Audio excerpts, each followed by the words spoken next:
Yeah. Sucks we don't have everybody here we did last time. It's kind of lonely now. Yeah, it's so strange. You know, we go from this monumentous 4-person, first time ever, you know, all live together too, podcast. And then this week, it's just us. Just me and Chris. I mean, you know, how else are we going to do this? I think this is actually the first episode that does not have Michael. That is true. Which means this episode is certified 100% Michael free. Yep. So I guess that makes me the assistant producer. Yeah, that's right. Because I have taken over the lead. Wait, no. I didn't agree to this. All right. You got a madman at the helm now. Oh, Jesus. Oh, man. I think technically I have seniority because you left and came back. I have more episodes now. I have seniority because I was here for the bitching at Michael to get him to start a podcast for 6 months. I mean, I'm just saying, he didn't go out and buy a mic till I just filed it through the friend card down. I was like, hey, you better go do this. And he's like, oh, you fucking do it. I'll do it if this happens. Yep. The same friend card that he used to get you playing Persona. Yep. He was like, you got to play Persona, man. That conversation was so weird. I was just sitting there. I was like, oh, you know, just minding my own business. We're having the normal little game talks we have. You know, whenever we're not talking about, you know, games on the podcast, we're talking about games off the podcast. Sure. And he brings up Persona again. Like, oh, yeah, maybe one day when it comes out for the PC. And he goes, you know, I'm throwing a friend card right now. And I was like, you know what? If you bring Persona in tomorrow, I will go buy one. It's done. Then he didn't do it. And I still bought it because I'm just that kind of guy. I mean, to be fair, it was an accident. Mike. But oh, man. But, no, that game is amazing. Yeah. That game is flipping amazing. So, check this out. I've been playing this game for 20, 25, 30 almost hours. Mm-hmm. I've been going to the Blue Room this entire time, and I just walk in, you know, they automatically make you start talking to Igor, and you're like, hey, yeah, I want to cut this one down, I want to do this one, yeah, whatever. I had no idea that you could, like, you know, step back and talk to the twins. Yeah, I didn't realize that either for a while. Yeah, I like, now I'm, like, rushing to get, like, caught up on all the, like, little, because they're a confidant. Yeah. And they've got, you know, that confidant level you can raise by doing tasks for them and bringing them certain types of personas or whatever. Yeah. So I'm having to, like, double time do all that. And I found this out in the middle of a palace. Like, I just stopped in there to drop some, you know, you drop your trash off at the Blue Room to go open up a couple slots for some more. Yeah, and for the audience, when he says Blue Room, he means the Velvet Room. Yes, the Velvet Room. I call it the Blue Room because I'm colorblind. Really? It's all blue. No. Oh. Not even lit. Okay. I just like to lie. Well, all right then. Yes. 50% of the words out of my mouth at any given time, complete lies. I mean, to be fair, I already kind of, you know, took that into consideration. Yes. Well, that's called the Adam rule. 50% of the time, utter lies, and 50% is dead serious. Now, if I ever get super excited about something, you know, I'm one of those kind of guys, I tend to go above and beyond when I'm describing something. Mm-hmm. So I tend to embellish. You know, if something was bad, I say it was fucking terrible. Yeah. If something was good, I say it was amazing. But like Persona when you say Suikoden's bad, yeah, you have to shit all over it. In comparison to Chrono Trigger, maybe, yeah. Come on, possibly. without Michael here, I have to continue the whatever you want to call it. The utter like lies saying I was shitting on Suikoden. I will put Suikoden in the ground. But it doesn't deserve to be there. Y'all just keep trying to like, it's like, oh yeah, everybody likes the prince up until he like challenges his father for the throne, and then they're like, well, you know, we have to kill you now. You know, I don't think I've had anything to do with that until now, so I don't think I should take so much blame for that. No, that's mostly Mike. He's an instigator. Yeah. Well, and we're gonna have a nice, peaceful podcast like today, you're not, and we're not gonna have strife. Say what? I said like you're not an instigator. I'm definitely not an instigator. I don't know who told you these slanderous lies. Oh man, nobody told me. This is called experience. Oh man. So, how was your week? Well, before we get into that, hello everyone, and welcome to the end of time. I'm Chris. And I'm Adam. It's so weird. So weird without Michael going first. It is. It is crazy. But yeah, it's been a crazy week. Doing the podcast last week. That was great. I loved that. Yeah, it was great having everybody there, all in the same room. Yeah. Y'all didn't see the behind the scenes, arguments that were going place where we were just like, oh yeah, that game's garbage. Oh man, this game's trash. Yeah. Oh man, there was so many good conversations happening backstage. Wish we could have recorded all that. Oh man, but it was amazing. Yeah. Yeah. You know what wasn't amazing?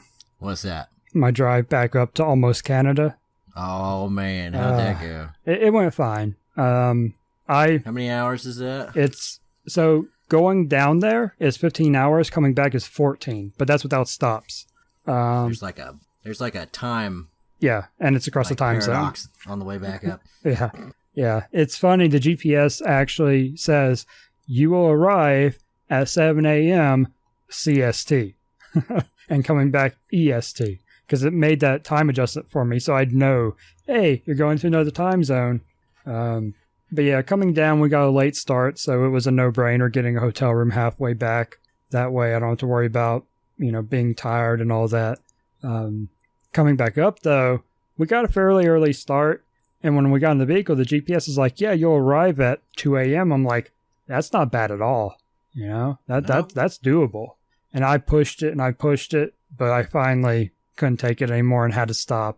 I think we ended up with 4 hours for the second day. So I got 10 hours out of it. So what would you say that was like one of your worst road trips, like as far as like the gruelingness of the drive? Oh no.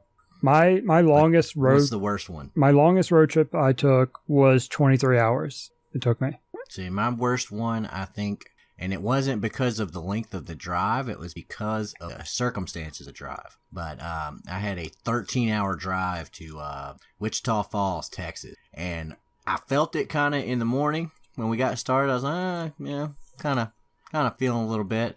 About 6 hours in, I get like this massive headache. I'm like, oh man, this really sucks. We're only 6 hours in. This is like a 14-hour drive. It's not that bad. We can do this. This is a one-day drive. You drive, you're done. Yeah. Oh man. So at around the 8-hour mark, I started being like, okay, you know what? I got to pull over and get like some meds or something to finish this out. So we pull over to a gas station. I'm kind of convoying up there with a friend. Mm-hmm. And he's driving in his truck ahead of me. I'm like, oh man, I don't know what the hell is going on, but my fucking head is pounding. Get out, and as soon as I stand up, I feel it. It's like the world drops. Apparently, I had like my worst case of the flu I've ever gotten in my whole life, decided to be this day. And I take some over-the-counter from a gas station pills, and I tough it out for about 4 more hours before I'm like, you know what, we got to stop. And this leaves us like an hour out from our destination. I'm like, I cannot go any farther. I'm going to fucking die.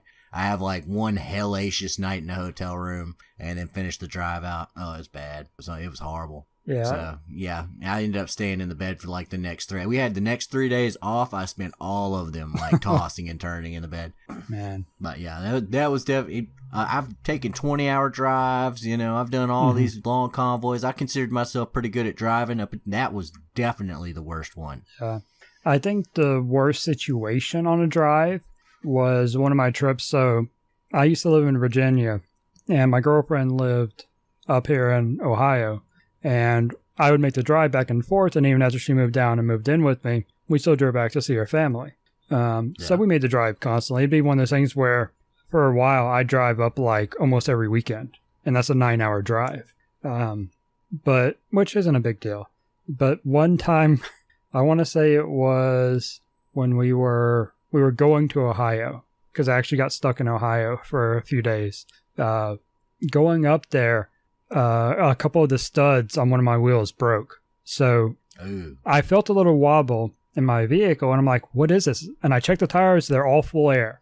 I'm like, what in the world? So I'm like, well, I guess I pulled up my GPS, found the closest service mechanic shop, and I'm limping my way there at 20 miles an hour on the on the interstate because that's the only road you could go on at that point. And there was construction, so it was one lane. So I'm causing all kinds of traffic. Everybody hated you that day, Yeah. I guarantee it. But I had my hazards on. There's even a cop that saw me going the other way, and he was interested, but I had my hazards on, so, could only do so much. But then not probably 2 miles from the gas station I pulled off at, the tire snaps off and goes flying off the side of the road. And all of a sudden I'm on basically the axle. Oh, man. So I had to get that towed. I got a ticket, of course, for getting in an accident, which even though there were no other cars involved, they still did the accident thing because the car was not drivable at that point. If the vehicle's not drivable, then it's considered an accident. So I'm like, okay, well, that sucks. So I got it towed. So would they give you a ticket if you like blew up your motor? It wasn't for like not having oil in it or something. Yeah, it wasn't like an actual ticket. It was basically just an accident report type thing. Okay. I'm trying to remember. I think he was originally going to give me a ticket for like reckless driving for driving with it wobbling, but I was like, I didn't know it was going to do that. I was going to the mechanic shop. But anyway, we got a tow to nearby. They basically put the tire back on, replace the studs because the tire was fine. And I start driving, and every once in a while, when I'm going around a turn, there's a weird shift in the vehicle. Like it jerks to the side all of a sudden. But we were, I want to say I was about halfway when that happened. So we still had, either way, we were going to be driving, 4 hours or so to get back to one of the places. So we kept going. And we get there, and I'm like, all right, this is really bad. I need to, and I took it to a shop nearby, said, hey, this is what happened. I don't know what's going on with it, but when I turn around certain corners, there's a shift. It kind of jerks. And they say, all right, they take it in and check it over. And then the guy comes out and he's like, you're lucky you made it here. What's it called? Basically the thing that connects the axle to the tire or to the wheel, the arm had broken. So whenever I felt that jerk, that was actually the control arm was actually coming up almost off the screw that connects it. Oh, God. So I almost lost, like, not just the wheel, but the whole thing that holds the wheel on. And I was going up and down mountains and stuff. I wasn't going super fast because of the way it was acting, but I was still going, 40 or so. If that had broken up, we would have flown off the side of a mountain. And he's like, I don't know why the people that put the tire on let you drive that vehicle out of there. Like, hopefully you saved the receipt. Oh man, that was a whole mess because they charged me so much for the tow because they couldn't find me. Like that was my fault. But I was just so over it. I was like, you know what? Whatever. Pay my $90 or whatever for nothing and go on. And that wasn't the end of it. So they fixed it. That part was good. So I'm like, all right. And I'm stuck up there for like 4 days because I couldn't afford the repair cost. So I was like, hey, I get paid on Thursday. So until then, they'll just have to sit here and not have to wait. And they're like, okay, that's cool. Just, come by and pay us and pick up the vehicle when you're ready. So they were really understanding about that. And I told them that before they fixed it too. So I didn't wait till they fixed it and went, hey, no money. I actually told them ahead of time. You're just like, hey, you know what? I'm not paying you. Yeah. Actually, let me backtrack. That's not when that happened. So I pick up the vehicle from the control arm replacement. I'm like, all right, I'm going to leave. It's a Monday, I think, at this point, because I'm already missing work because of this. So I'm like, all right, I get an hour away, and all of a sudden my check engine light comes on, and then there's the smoke. I'm like, oh, great. I know what this is. This is a radiator issue or something. This is overheating. So I'm like, all right. So I pull over. I let it cool down. I'd look, give a visual inspection. Yep, that's coming from the radiator, I'm like, all right, well, I guess I'm turning around. So then I turn around, take it back to that shop and say, hey, something's wrong with the radiator's overheating. And they look and they're like, yeah, you need a new radiator. And that's when I was like, well, I can't pay for that because I'm, just spent all my money on the other repair. And then I missed essentially a week's worth of work. I didn't miss it. I was working remote. Thankfully, I had a laptop with me. I always travel with it like that. So if they need me to do anything, then I could do it while I'm gone. But Yeah, that was a fiasco. Ooh. Yeah, I can see that for something like, where I work, they wouldn't be able to do that. So I'd be out the whole freaking week worth of paycheck. Yeah. Oh God. Yeah. Yeah, that's amazing. I've had one similar situation with the car. The tires didn't come off, thank God. But I had a car that it blew a belt while I was driving. Yeah. And I don't know if you've ever like had a belt just snap. Yep. But oh man, I heard this thwap underneath the hood while I was going down the road, and I was like, oh, what the fuck was that? Did I just run over something? I thought I was paying attention. Yeah. You get it driving, you start thinking about things, and you're like, da da da, and you hear this jolt just wakes you up. You're like, oh crap, and so I pull over, and it's ridiculously hard to turn the wheel, and I'm like, what the fuck? So I get out, I open it up, and I see this belt just sticking up. I'm like, oh man, and it's like jammed into like 3 or 4 different places because it's all tangled up and just twisted. Yeah. So I have to actually go and like get like a couple extra people and some gloves and start yanking this shit out like one at a time. We actually have to unscrew like the intake manifold. Oh man, it was bad. Yeah. So after that, come to find out that we're what was it? I didn't have the cash on me. I had just enough cash to make this trip. And, it wasn't like, this was a trip out of like necessity, not like, right. I couldn't just turn around. So I was like, okay, well, I don't have enough money to get this replaced. I mean, I know the belt's that, but I can't do like the labor myself, and there's nobody around, and I don't have the money to take it into a shop. So what all does this control? Oh, it just controls the air conditioning, the power steering. Oh, nothing necessary to drive the car. If you got man arms and you can turn it. Yeah. Yeah, so 400 miles later. I had the power steering go out briefly in one vehicle. I had the fluid had some issue. That was not fun. No. It was. See, the thing is mine, this poor car, over the years, this car like slowly fell apart, and I was so poor I just couldn't get it fixed. Mm-hmm. So not only did the power steering go out and the air conditioner went out, the transmission started to go out and the brake pads went completely out. So I had to use the handbrake. So imagine me with one arm yanking this thing to the left around a curve while holding the e-brake, sweating my ass off in the middle of July. Oh, man. Yeah. Oh, it was bad. That's hard times right there. Oh, yeah. Got to get to work. So, yeah. That kind of, I swear that car looked like something out of Destruction Derby by the time I was done with it. You ever heard of driving it till the wheels fall off? Yeah. Everything but the wheels fell off that car. Oh, man. Oh, man. So, anything else interesting happening in your week? Yeah, so I've been playing a lot of games. I've been playing some more Magic, of course. I can't stop. I've actually got to the point where I'll wake up in the morning, see the kid off to school, and then I'll sit down on my computer. Before I start work, because I work from home, I'll load up Magic, play a game or two, instead of just jumping straight into work. It's that good, huh? Yeah, I love games where you can just sneak it in, because the matches don't last that long, and you just, I got 5-10 minutes to spare. Let me just sneak one in. Yeah. So I've done a couple of the other modes, like the drafts, and then there's constructed, where you take in the pre-built, or you go in with your decks you build, and then you play a best of however many. So that's the one where you said it's 3 and you're out? Well, or is it? Yes. So both draft and constructed generally are 3. There are special modes that pop up from time to time. I mentioned those before.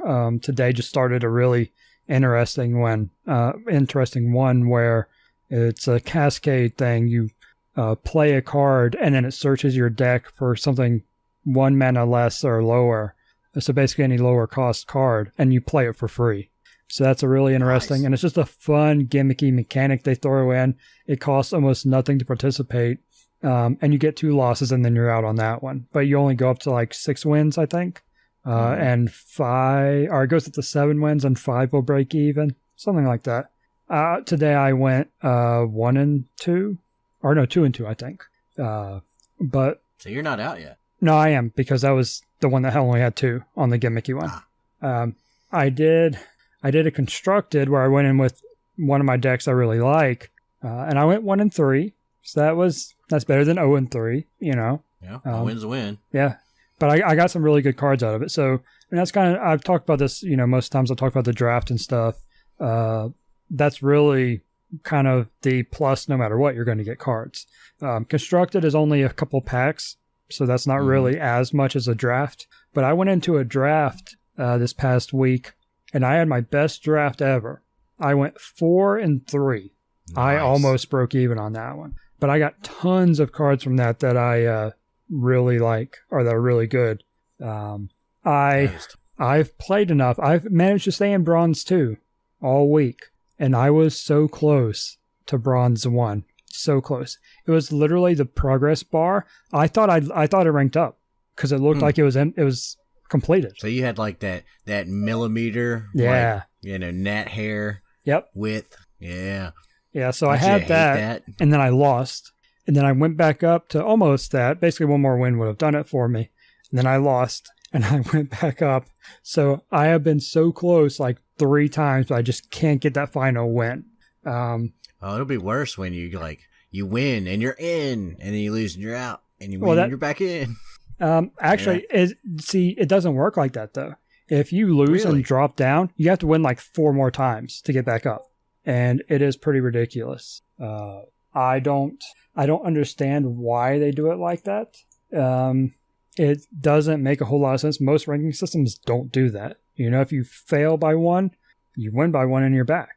But they definitely make you earn it more. I'm sure as soon as I hit Bronze 1, if I do, because it's been terrible, then I'll just drop right back out. Like I did with Bronze 3 when I first got to it, immediately dropped back out. Bronze 2, dropped back out of it.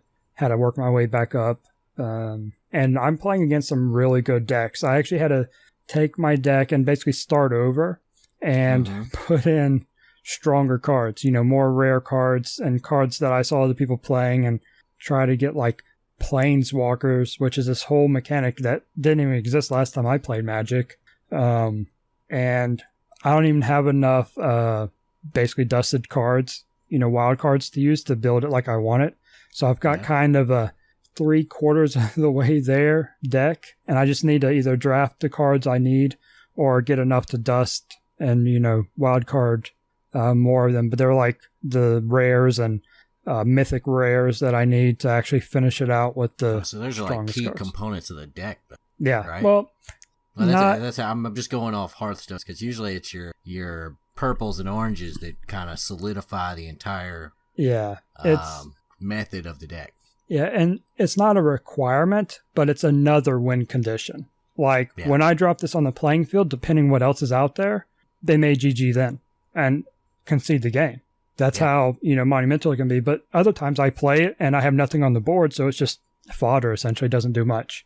And there are different planeswalkers I want to play. I basically for my deck I had 2 that I want to put in, and really you want to have more than one copy of a planeswalker, so that if it immediately gets murdered or something or counterspelled, you have another one. I'm playing 1 copy of 1 planeswalker, so it's not a huge deal right now. Everybody knows the secret to beating you.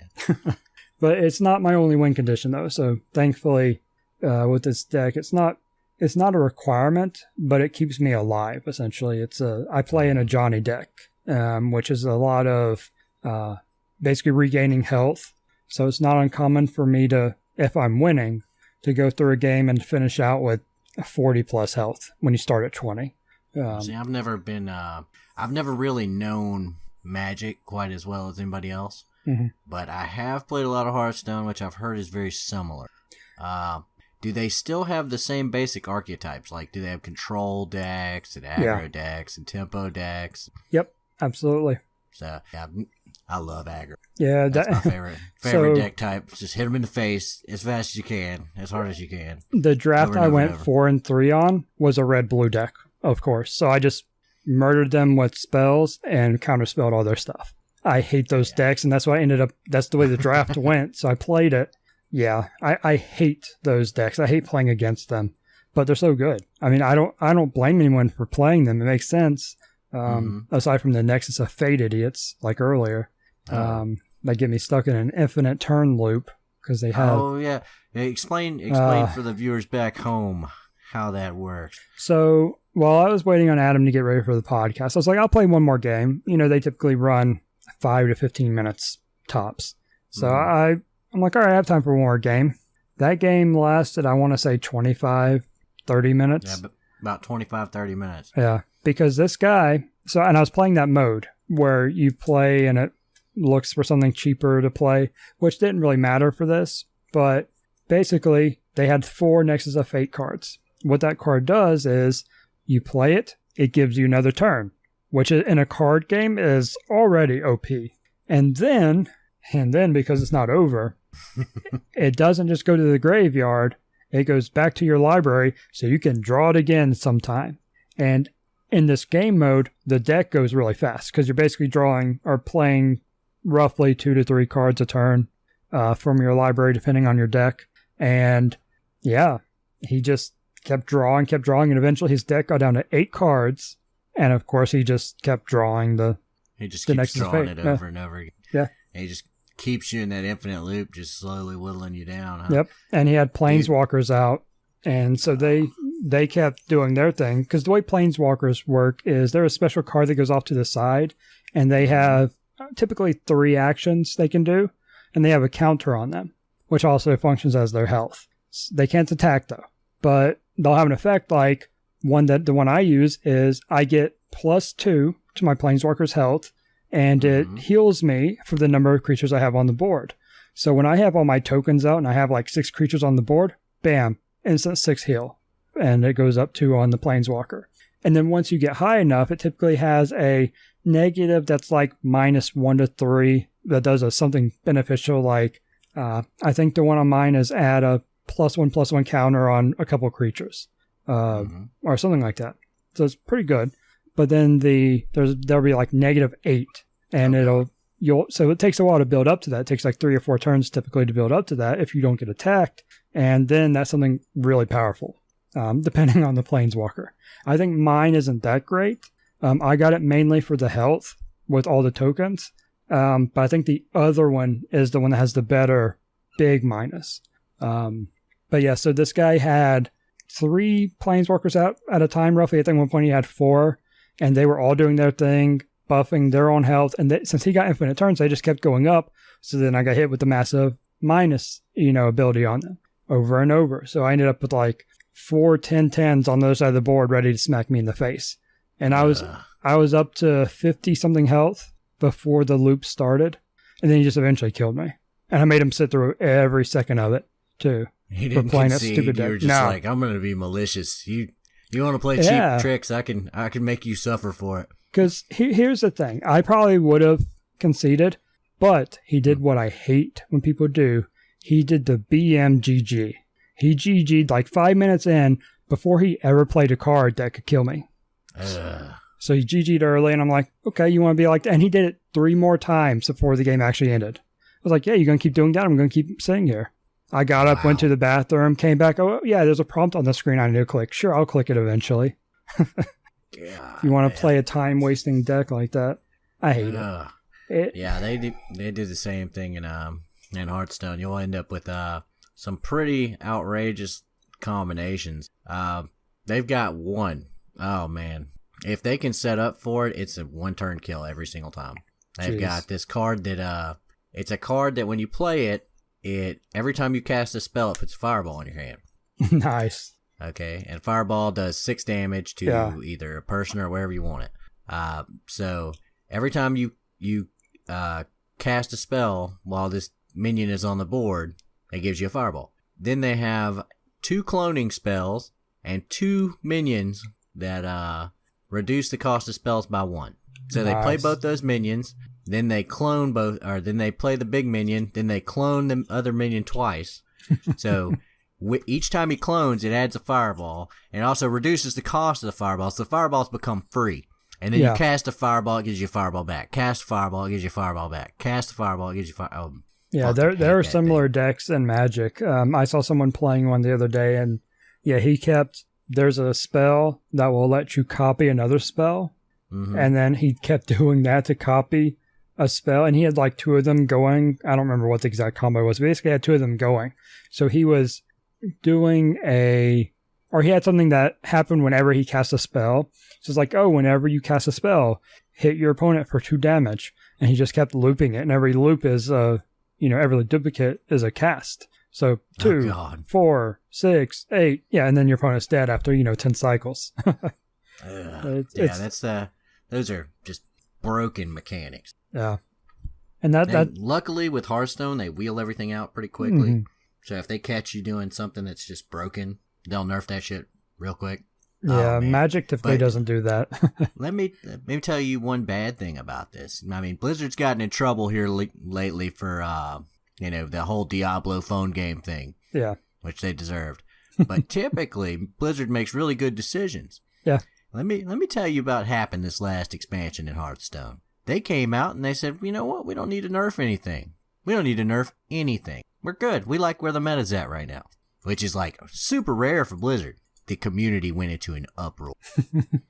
They were like, how dare you not see this thing the Druid has, which is OP, and we hate it, and fuck everybody, and blah, blah, blah, blah.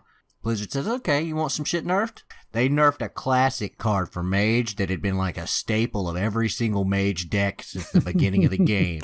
I think I heard a little bit about that. And they nerfed, it was the Mono Worm. A little stupid, 1-cost minion. You play it on turn 1, you coin, you play a 1-cost spell.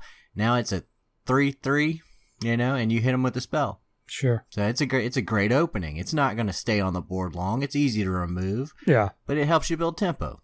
Nah, you don't get that shit no more. Fuck you.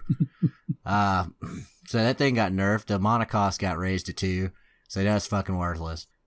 Which is amazing that they can just bump that up 1 point and it completely destroys the card. But they also nerfed something that had it was a perfect counter for aggro decks. It was a very control oriented card. It was a 5-cost and it dropped 2 1/2 taunt minions and a 2/1. And I was like, oh yeah, okay, I get basically 4 I get 4/4 worth of stats, or 4/3 worth of stats with Divine Shield. It's a pretty good little value card right there. Yeah. And it helped slow down the pace, because each one of these things had to be hit twice before you could go face again. So it allowed, a moment to breathe. And you could play something off of it to, increase your own, help turn the match around. Yeah. Left you with enough mana to do so.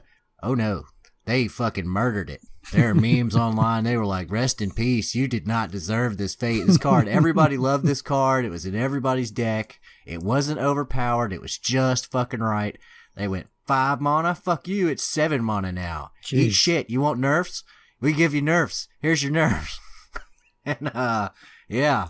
So, Blizzard's coming out with their new expansion on the 7th, next week, I think. I think it's next week.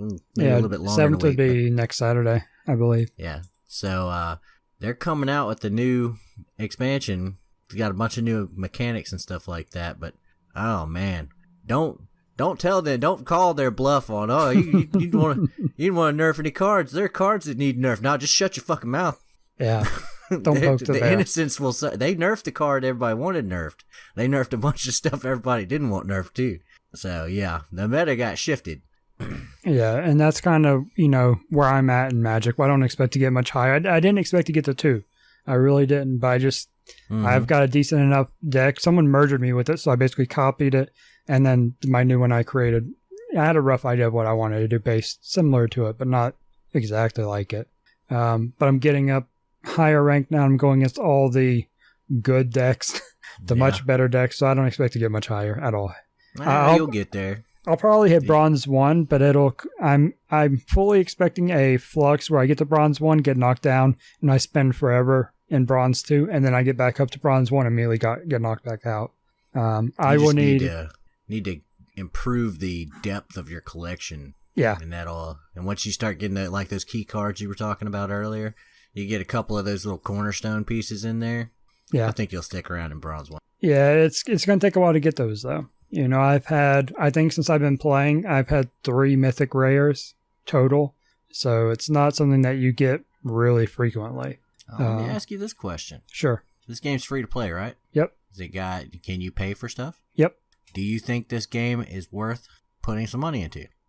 You seem to be enjoying it. I need to check the prices of stuff because even though, at this point, I think I'd probably be okay with putting a little money, and I was actually thinking about it earlier, but I need to make sure the value is worth it because a lot of times I want to support a game, but I'm like, yeah, I'm not going to pay, $10 for 100 gold. That's worthless. I earned that in 5 minutes playing the game. So why would I spend $10 on 5 minutes worth? I want something that is worth it. And they actually have a basically starter thing you can purchase. I think it said it was 5 packs plus a certain amount of gems, like 1,000 gems or so. That's not a whole lot. I did not check the price because I was streaming at the time, and you have to go to their website and stuff to put in billing information. I didn't want all that on stream. So I'm gonna check it out. Maybe I'll report back on next week on that. Well, maybe it would be this might be something you also might want to check into is see if they've got a card expansion coming out.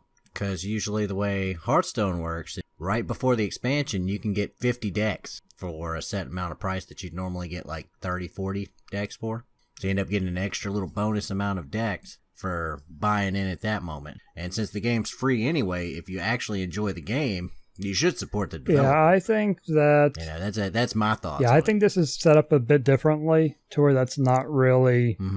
There's not an equivalent. You're not going to get that many decks. Like, they give you a bunch for free when you start the game and I play for a week. I think that's about it. They do occasionally give out codes, like I've won Selesnya, which is a green-white type of deck.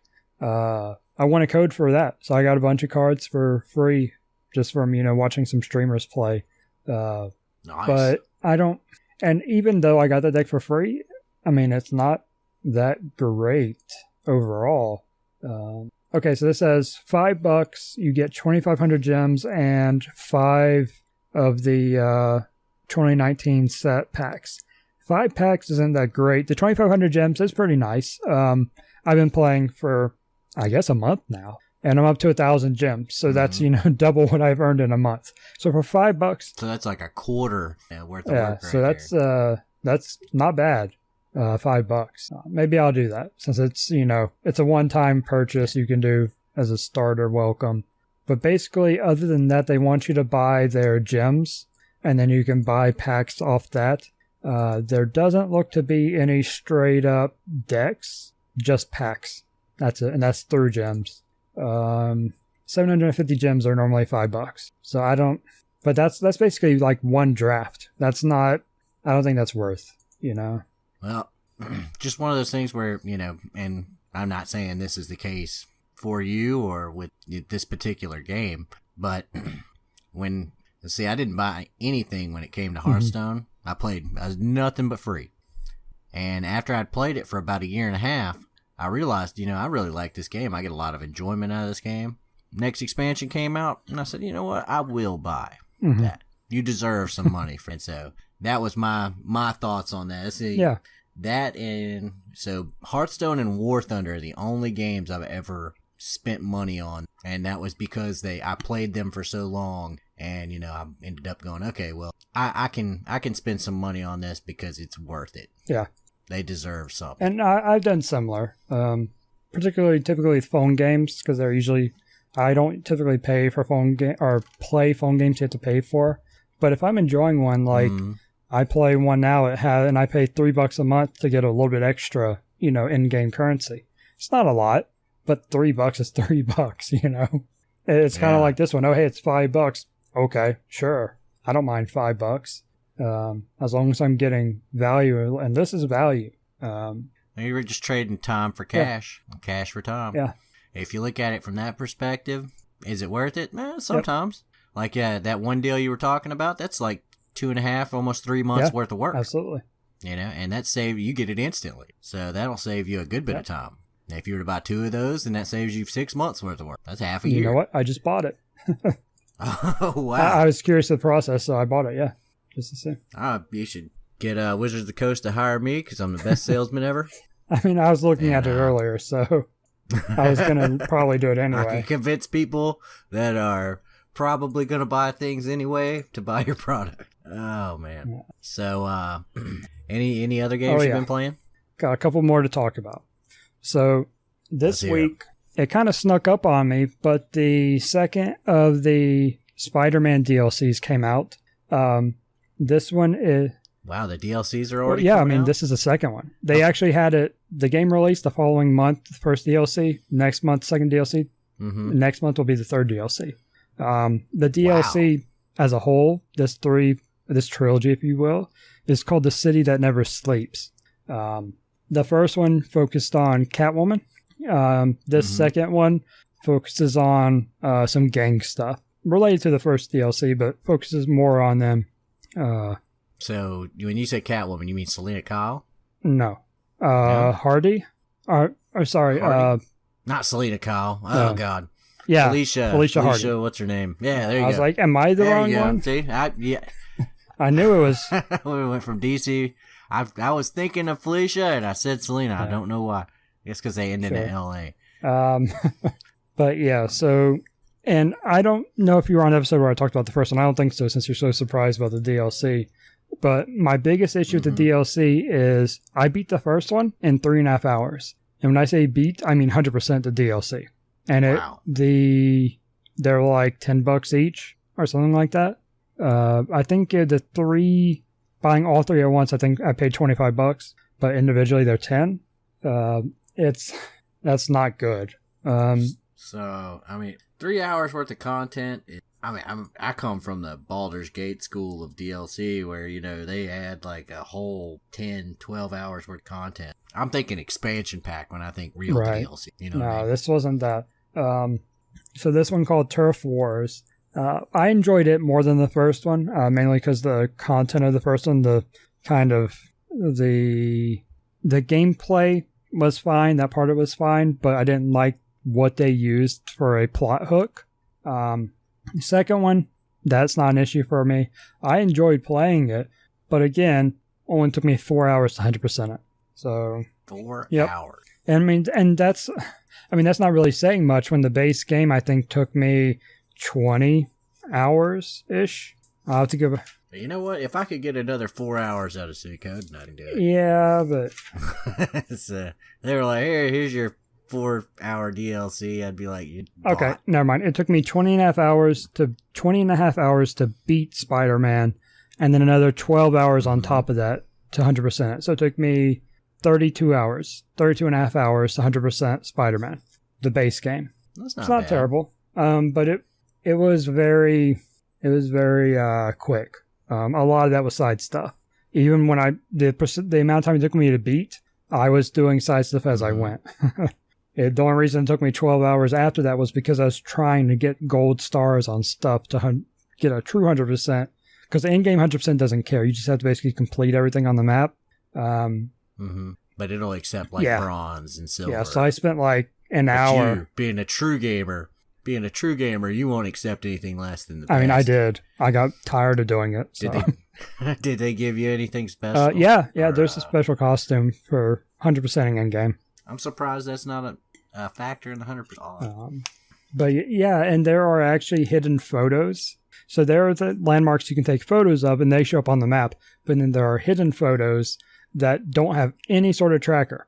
After doing the second DLC, I'm up to 47 out of 50. So I'm so frustrated. So you're still 3 I'm hoping with the third DLC, I'll manage to... and I don't fast travel very often, so I can go through the town. And when you get close, I always have the ability on that pings them on the map when you're close to them. But you have to be really close. So I always, web sling my way across town to get where I'm going, just in case I run into them. And sure enough, sometimes I will.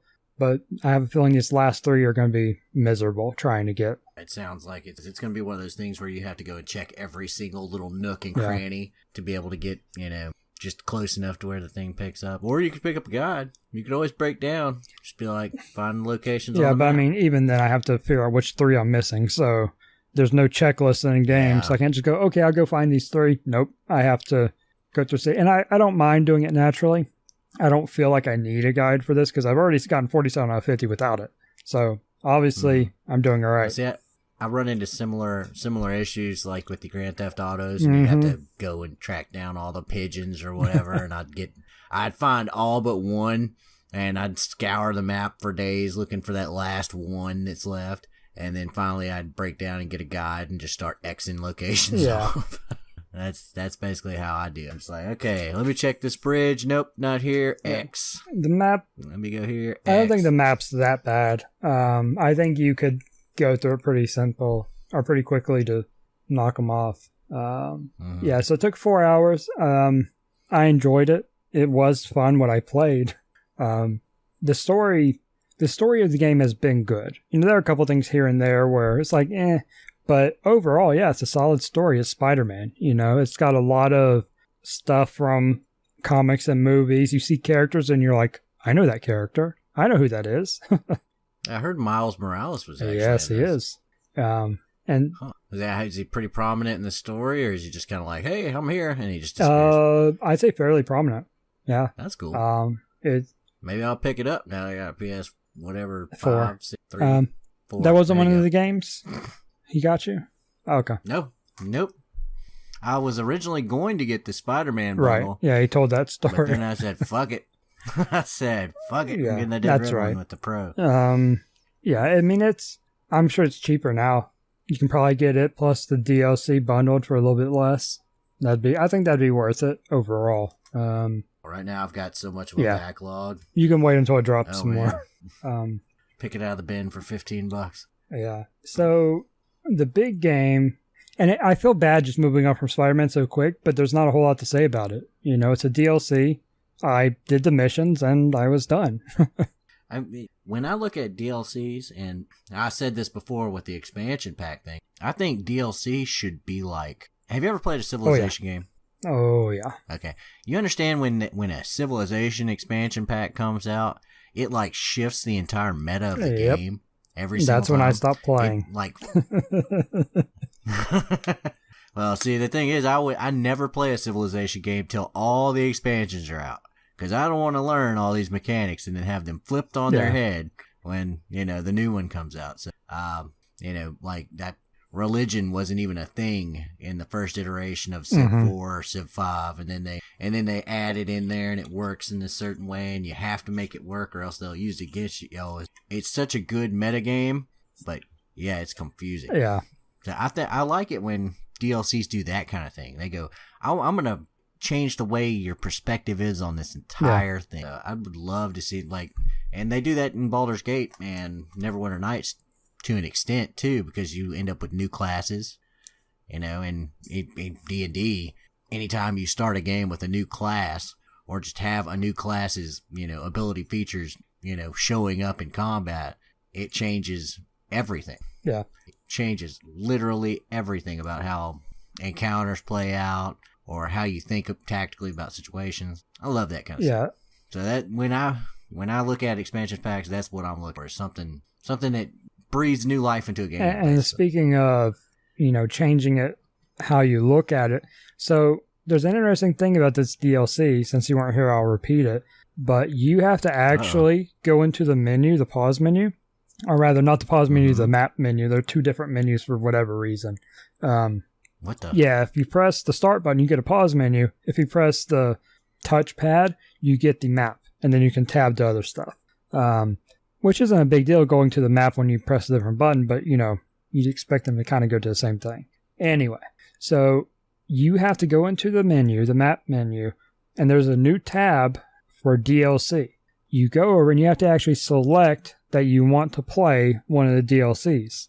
And when you do that, all the missions and stuff you're doing in the main game, you don't see them anymore. You have to switch it back if you want to keep playing those. So this is the first time I've ever seen a game do this, where the DLC content on the same map does not interact with each other. So, I don't get it. Is that a good thing or a bad thing? I'm trying to figure it out, because I mean, it kind of derails the pacing of the plot for the main game. Yeah. But at the same time, I guess that's kind of liberating. If you do it that way, though, if you don't play the main game and then play DLC, because you have to switch over. So why would you do that midway through? I think it'd be really odd. What I think they really should have done, and what typically happens is, okay, well, once you beat the game, here's your DLC content, or here's content that happens in line you can do anytime. I do think for Spider-Man it would fit better after the end game, kind of as a post game, kind of like an epilogue. Yeah, it would fit much better there than how they have it now. Because I don't know. See, that's like The Witcher's DLC was like that. Essentially they gave it to you like right at the beginning of the game if you wanted it, and it was just dangling out there, And you could be unlucky and accidentally trigger like one of the events for the DLC, and it's like level 36 and you're level 10. Yeah, don't ask me how I figured that out. Yeah, and that's what normally happens, and also in RPG type games is there'll be like, oh, this is a level, recommendation for this quest. That's how Assassin's Creed does it. All the DLC stuff is accessible. Typically they'll just have some NPC appear at a tavern somewhere that now you can talk to, or a door that was previously, locked is now open. Yeah, with Assassin's Creed, that's where you go for the things appear across the map, essentially. You go to this place and it's like, oh, hey, something's happening here that didn't happen last time you came through here. And if you choose to follow it, you'll have a bad time unless you're high level. And see, there's good things and bad things to say about that, but I'm like Morrowind.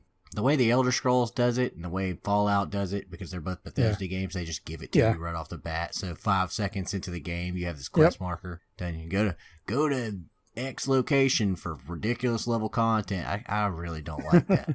I would prefer to find it organically, you know what I mean? Yeah.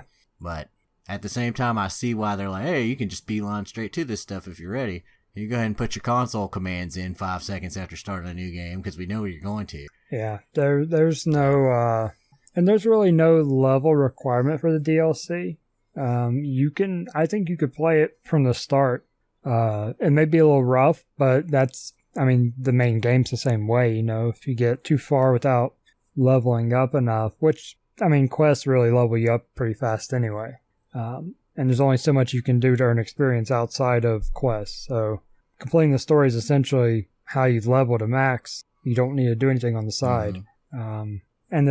So Spider-Man did see, because this is something I didn't know about the game either. There's levels in this game. Yeah, you unlock abilities and you have gadgets you can improve, and there are a lot of mechanics to it. See, now what the vision I'm getting is kind of like, have you ever played Infamous? No, that's on my, I think I actually had it on my desk until I took all the game cases off of it. Now, there's a game called Infamous, and it's basically a guy got superpowers and beat people up, and then stuff would start unlocking and get new powers and stuff like that, and the powers. Yeah. So that's kind of what I was thinking. I was like, maybe it's kind of like the way the game works is you have your level is primarily for your skills you have. Like there's one that is really useful throughout the entire game, where if you get a quote unquote perfect dodge on someone shooting at you, you can instant knock them out by pressing triangle, after looking at turning your camera or whatever, making sure they're in focus. But that's an instant kill. Instant knockout. I'm sorry, nobody dies in Spider-Man except for the people that actually died. Except for Uncle Ben. Yeah.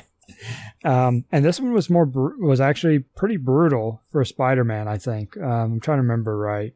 I think it was. But so you have these skills like that you can put points into. Some of them are, passive. Some of them are active like that. You also have tokens you earn from doing things. Base tokens from taking out, hideouts and stuff for bad guys. And you can put those, you can choose where you put those to upgrade your gadgets. And you have tools. So basically you have a bunch of different Spider-Man suits. So you have like all of them. That you can unlock over time by doing objectives. Some are story based, some are, side objective based, like, okay, do all the bases, do all the hideouts, you'll unlock a suit or something. I say as an example, I don't know if there's actually one for that, but doing these things unlock stuff, like completing the side quest line in the main game that involves Catwoman gets you a special suit. So that's just an example. And each suit pretty much all of them come with, well, I'm not going to say pretty much all of them. Several of the suits come with a suit power. So you can have 2 or 3 suit powers or mix and match. There's certain... I'd have to pull the game up to actually give the actual layout of it. But you basically choose which powers you're going to use. And you have a ability you can use periodically by pressing them, both thumbsticks. I use the one that makes me invincible until the thing runs out. So I don't have to worry about taking damage. That sounds like a good one to pick. There's another one. It's really amusing. This is, I won't spoil it because it's what you get for either beating the game. I think it's beating the game. You get it as part of that suit, but it's ridiculous. Some of them are way more useful than others. But I usually roll around with all my abilities on my suit being like healing heals more. I can, what is it? And these are the passive ones. I use the one for finding the hidden paintings or photo opportunities, not paintings, sorry. And I don't remember what my third one is. I think it makes me tougher or something like that. More armor, essentially. Something like that. More durable, yeah. So let me ask you a question. Can you get the symbiote suit? No. Black suit from Spider-Man 3, the old, oh god, I can't remember the guy's name. Tobey Maguire Spider-Man. No. I don't think so. I'd have to look at it just to confirm, but I'm going to go off the top of my head now. There isn't anything symbiote related. Maybe that's like a DLC. Yeah, maybe. We'll see. But yeah, so Spider-Man, I mean, it's a fun game. Just be prepared for us to go really quick if you don't do side stuff. I want to say without side stuff, it's like 12 hours total, if that. But yeah. So you can just mainline the main game and just be done with it if you wanted to. It wouldn't take you more than a day or two to finish it. Huh. Yeah, I mean, but it's a good game. And I don't know if you were on the episodes where we talked about it. I don't think you were at all. But no. This is some of the best facial expressions I've ever seen in a video game. There's a scene with Aunt May that every time I see it, I'm amazed. All the small ticks to her face, the small details, the wrinkles, her smile, everything is so finely detailed. It's just like, wow. It's very good. I wish the game was longer, but you can see where the work went into it. It is by no means a bad game. It's just a little short. Yeah, that's what I've been told is that it's great. I mean, it is. And we'll talk about this more in the next couple of weeks, particularly when Michael gets back. But it is at the Game Awards, it's on the Game of the Year contenders, nominees. Yeah. Really? So it's a really good game. It's really well done. Yeah. So you had anything else you've been playing? And speaking of Game of the Year nominees, so Red Dead, how's that we going? already went through that. We're not going to talk about that anymore until we have to for Game of the Year stuff. And why it doesn't deserve it. But so last year, the whole reason we're playing Persona now, or we have been playing it now, is because it was a Game of the Year nominee last year. None of us, I think Michael had started and then dropped it, didn't really care for it. But I started playing it because it was a nominee. I'm like, okay, I mean, it's an RPG. And it was not only a Game of the Year nominee, it was also a RPG of the Year nominee.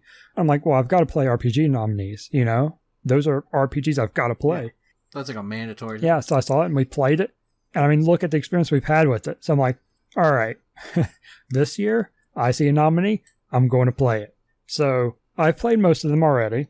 As a matter of fact, I played all of them except for one. So I went and bought it. It's an indie game called Celeste. Have you heard anything about it?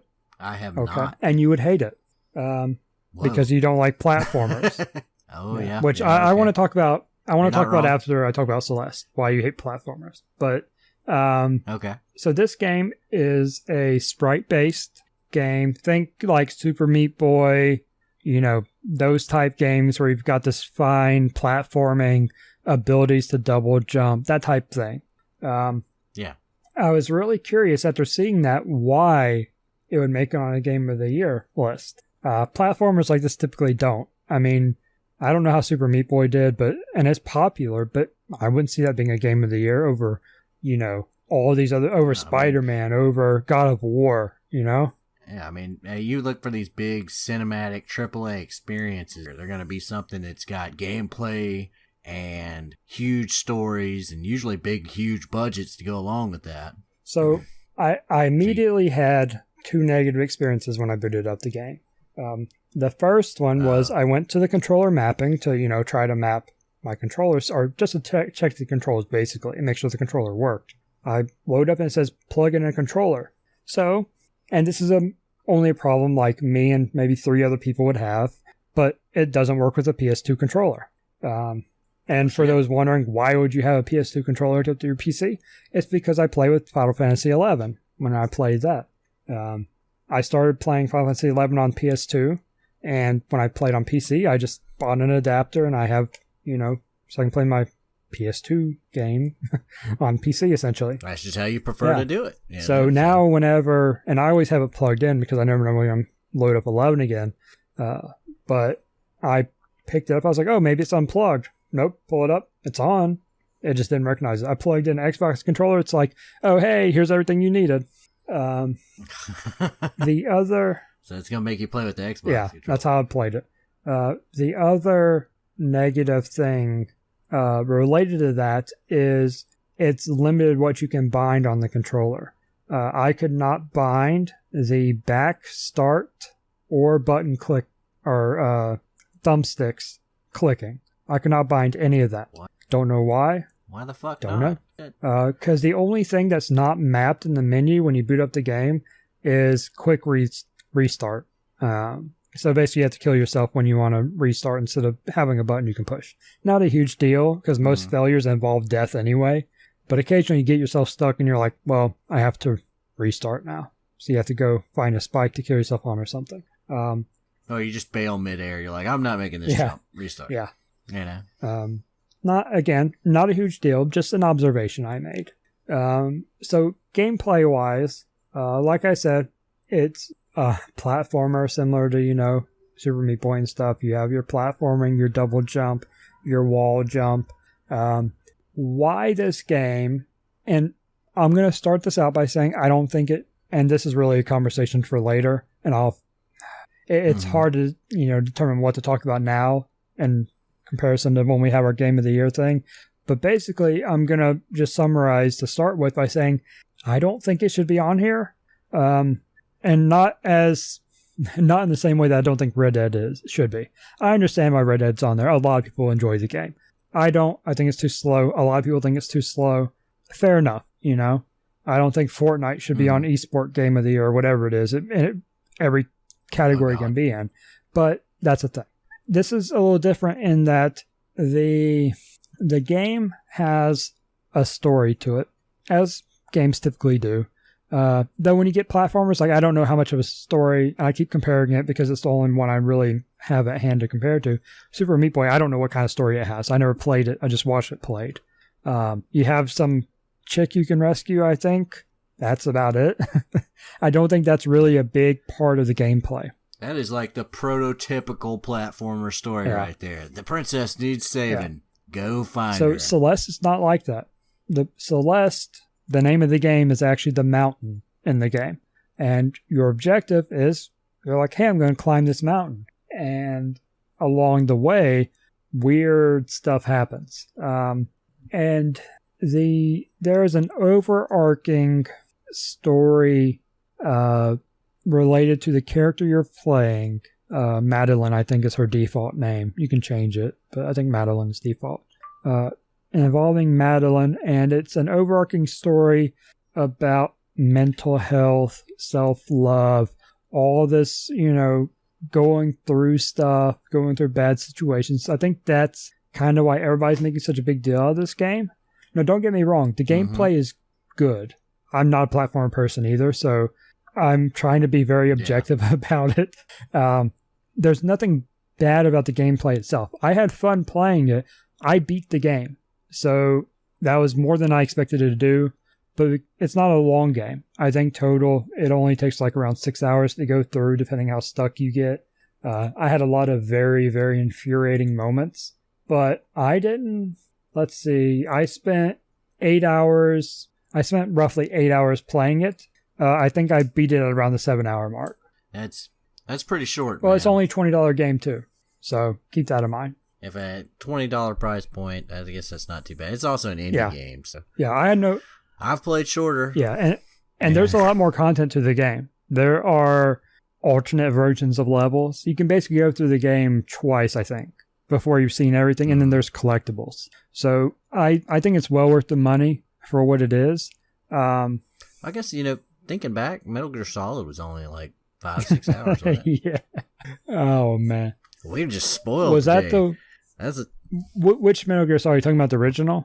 Okay, the original Metal Gear Solid. For I thought there was a recent one that was also pretty short like that, but then like within a week, someone had condensed it down to like a 2-hour speed run, which wasn't even very speedy. Oh god, it was bad. I don't remember what game that was. I thought it was Metal Gear, maybe not. Anyway, so I get kind of why people are, and I want to kind of look at some news articles too that are talking about the game, see what they say.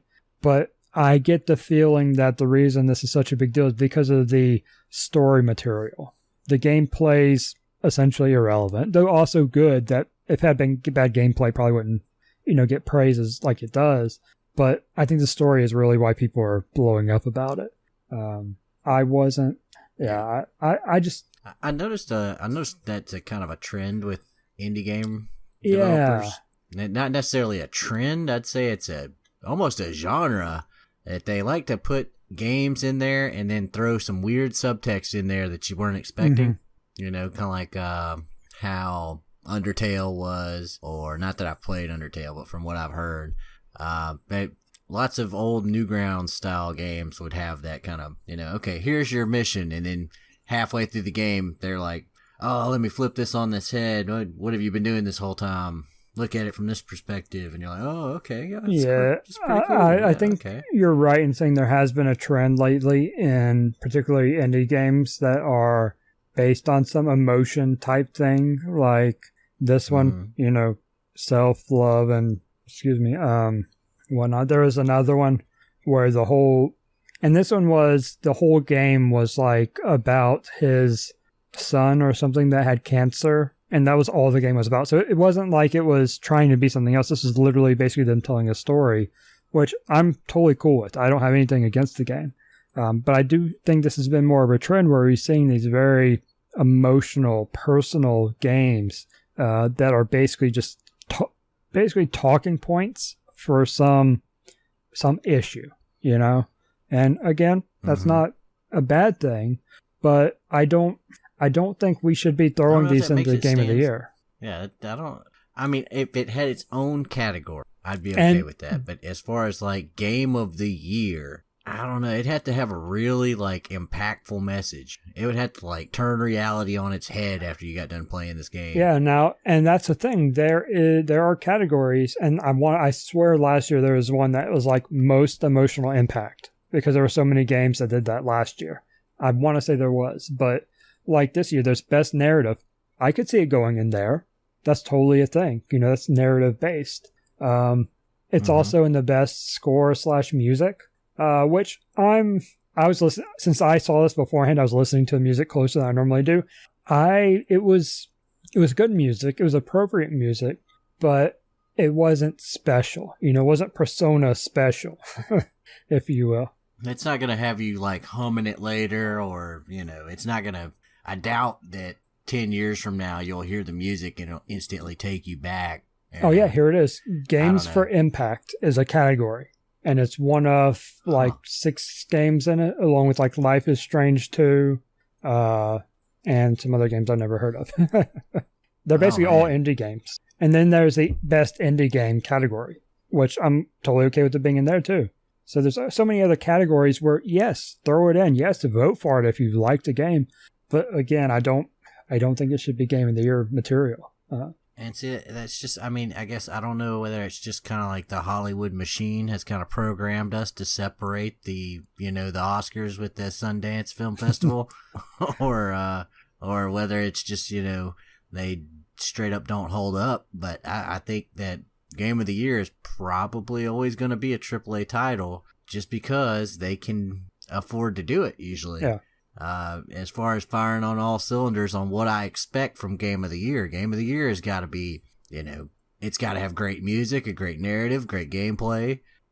You're looking at a Grand Theft Auto 5. You're not looking at, well, this is your baby basic platformer with a couple extra frills just like any other platformer.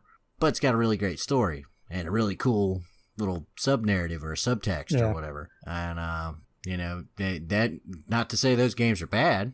They're great in their own right, but I'm just kind of, I guess I'm with you, and they're just not Game of the Year worthy. Exactly. I mean, and I'll say again, it's not a bad game. Celeste was fun. I don't play a lot of platformers. I still have Mega Man 11 on my list to play, just so I can, check out the new mechanics they added in. But I don't traditionally play Mega Man games because I suck at them. I suck at platforming in general, as a whole. Doesn't mean I don't like them. I just typically don't want to play games I'm bad at. And that's why I don't play a lot of fighting games. Sure, I'll play the story part of it, but then I'm not going to play it anymore because I'm not going to play against friends because they get my butt kicked every time, unless I button mash my way to victory somehow. But Celeste, it was a fun game. I beat it. And that was partially because I just wanted to see if there was some huge climax that, people would be roaring over or something like that at the end.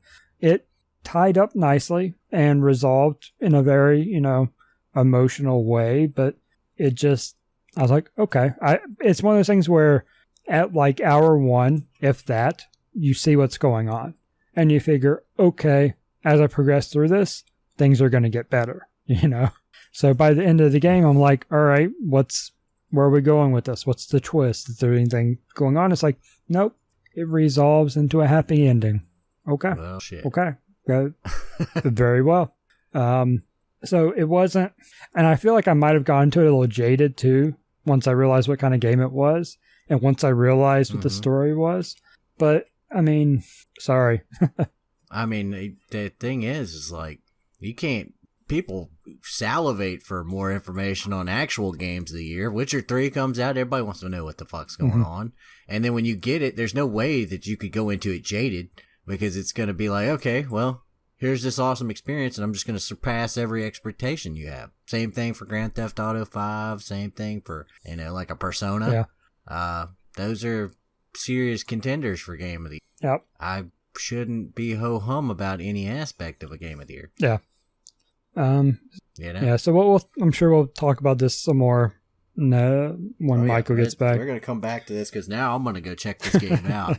All right. So before we get into your week, I had this on my list to ask you today's episode because we talked about it a little bit last week, or on our last year in review, rather. It kept coming up with Donkey Kong and all that. So I was like, all right, I got to ask, Adam, why do you hate platformers? Oh, God. See, thing is I was a 90s kid. Enough said. Sure. I got 99% of the games from the time I was 5 till the time I was 13 were fucking platformers. I mean, it was like, oh man, they're gonna make a game based on Lethal Weapon. It's a platformer. Oh, they're making a game based on Batman. It's a platformer. They're gonna make a game based on the Ghostbusters. Guess what the fuck it is? Okay, everything was a platform. They didn't know how to make games that weren't platform. They did, but they were few and far between. People, if it wasn't a platformer, then it was arcade style, like we're trying to milk you out of your money, and we just converted this over to where you can hit start instead of insert a code. Okay. Now that isn't to say that I hate platformers. I kind of embellished that a little bit. I don't particularly enjoy platformers anymore, and I haven't for a long time. Sure. And it was just because, as I said, I kind of got burnt out on it. Everything was oversaturation of platformers during my youth. Just killed it. You got to think, I love Castlevania. And I think that as far as the genre went, the RPG elements they added in Symphony of the Night, that was the last platformer I actually enjoyed. I mean, that was I can remember thoroughly. That was a pretty good one. Yeah. So I look at that one game Michael recommended to me was The Messenger, and it has similar aspects in that you go around collecting cash and experience, and you use that to spend on abilities and stuff like that. Those aspects make the game fun, but that's more of a Metroidvania kind of game. Sure. Literally spawned the whole idea is that you go back and backtrack and you find new secrets and stuff like that. And the issue isn't the platforming so much as it is like, okay, well, now I'm getting to this new area and the enemies hit harder, so I need to grind here and level up, and there's just different strategies to it. It's not, let me, I think Michael described it best, like there's a giant area where there's no ground and you've got to perfectly master the controls for this, and you can't touch the ground or you're going to die. Right. And you get to the end of the screen and you're like, oh yeah, this is great. And then there's another screen with no ground. You're like, oh fuck. That kind of, I gotcha. That kind of throws me out. I've put in my time. Okay. I beat Contra without the code. Okay. All right. I beat Turtles without losing the turtle. Okay. I could do this. I've proved it. It's the new generation's turn to play their freaking platformers and get frustrated to hell with it. Not me. It'd have to be a really good game to warrant me even attempting it. Yeah. Because I look at the genre and I go, I know what's going to happen. I'm going to walk to the right and there's going to be a pit.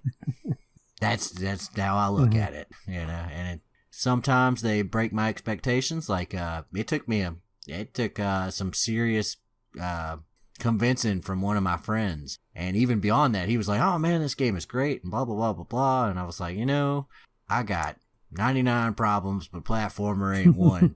And he was like, but just check this out. And he showed me, and he was doing the dash, and he turned into a wolf, and then he turned into mist, and he was casting spells by doing betting combinations. I was like, you know what? Okay, let me borrow the game. Oh, cool. Yeah. Okay, I see. There's extra stuff to this. But no, as far as that goes, it was just burnout. Yeah. Just horrible burnout. Fair enough. Totally understandable. So tell me about how much you love Persona 5 this week. How's it been? I don't know if we got the time.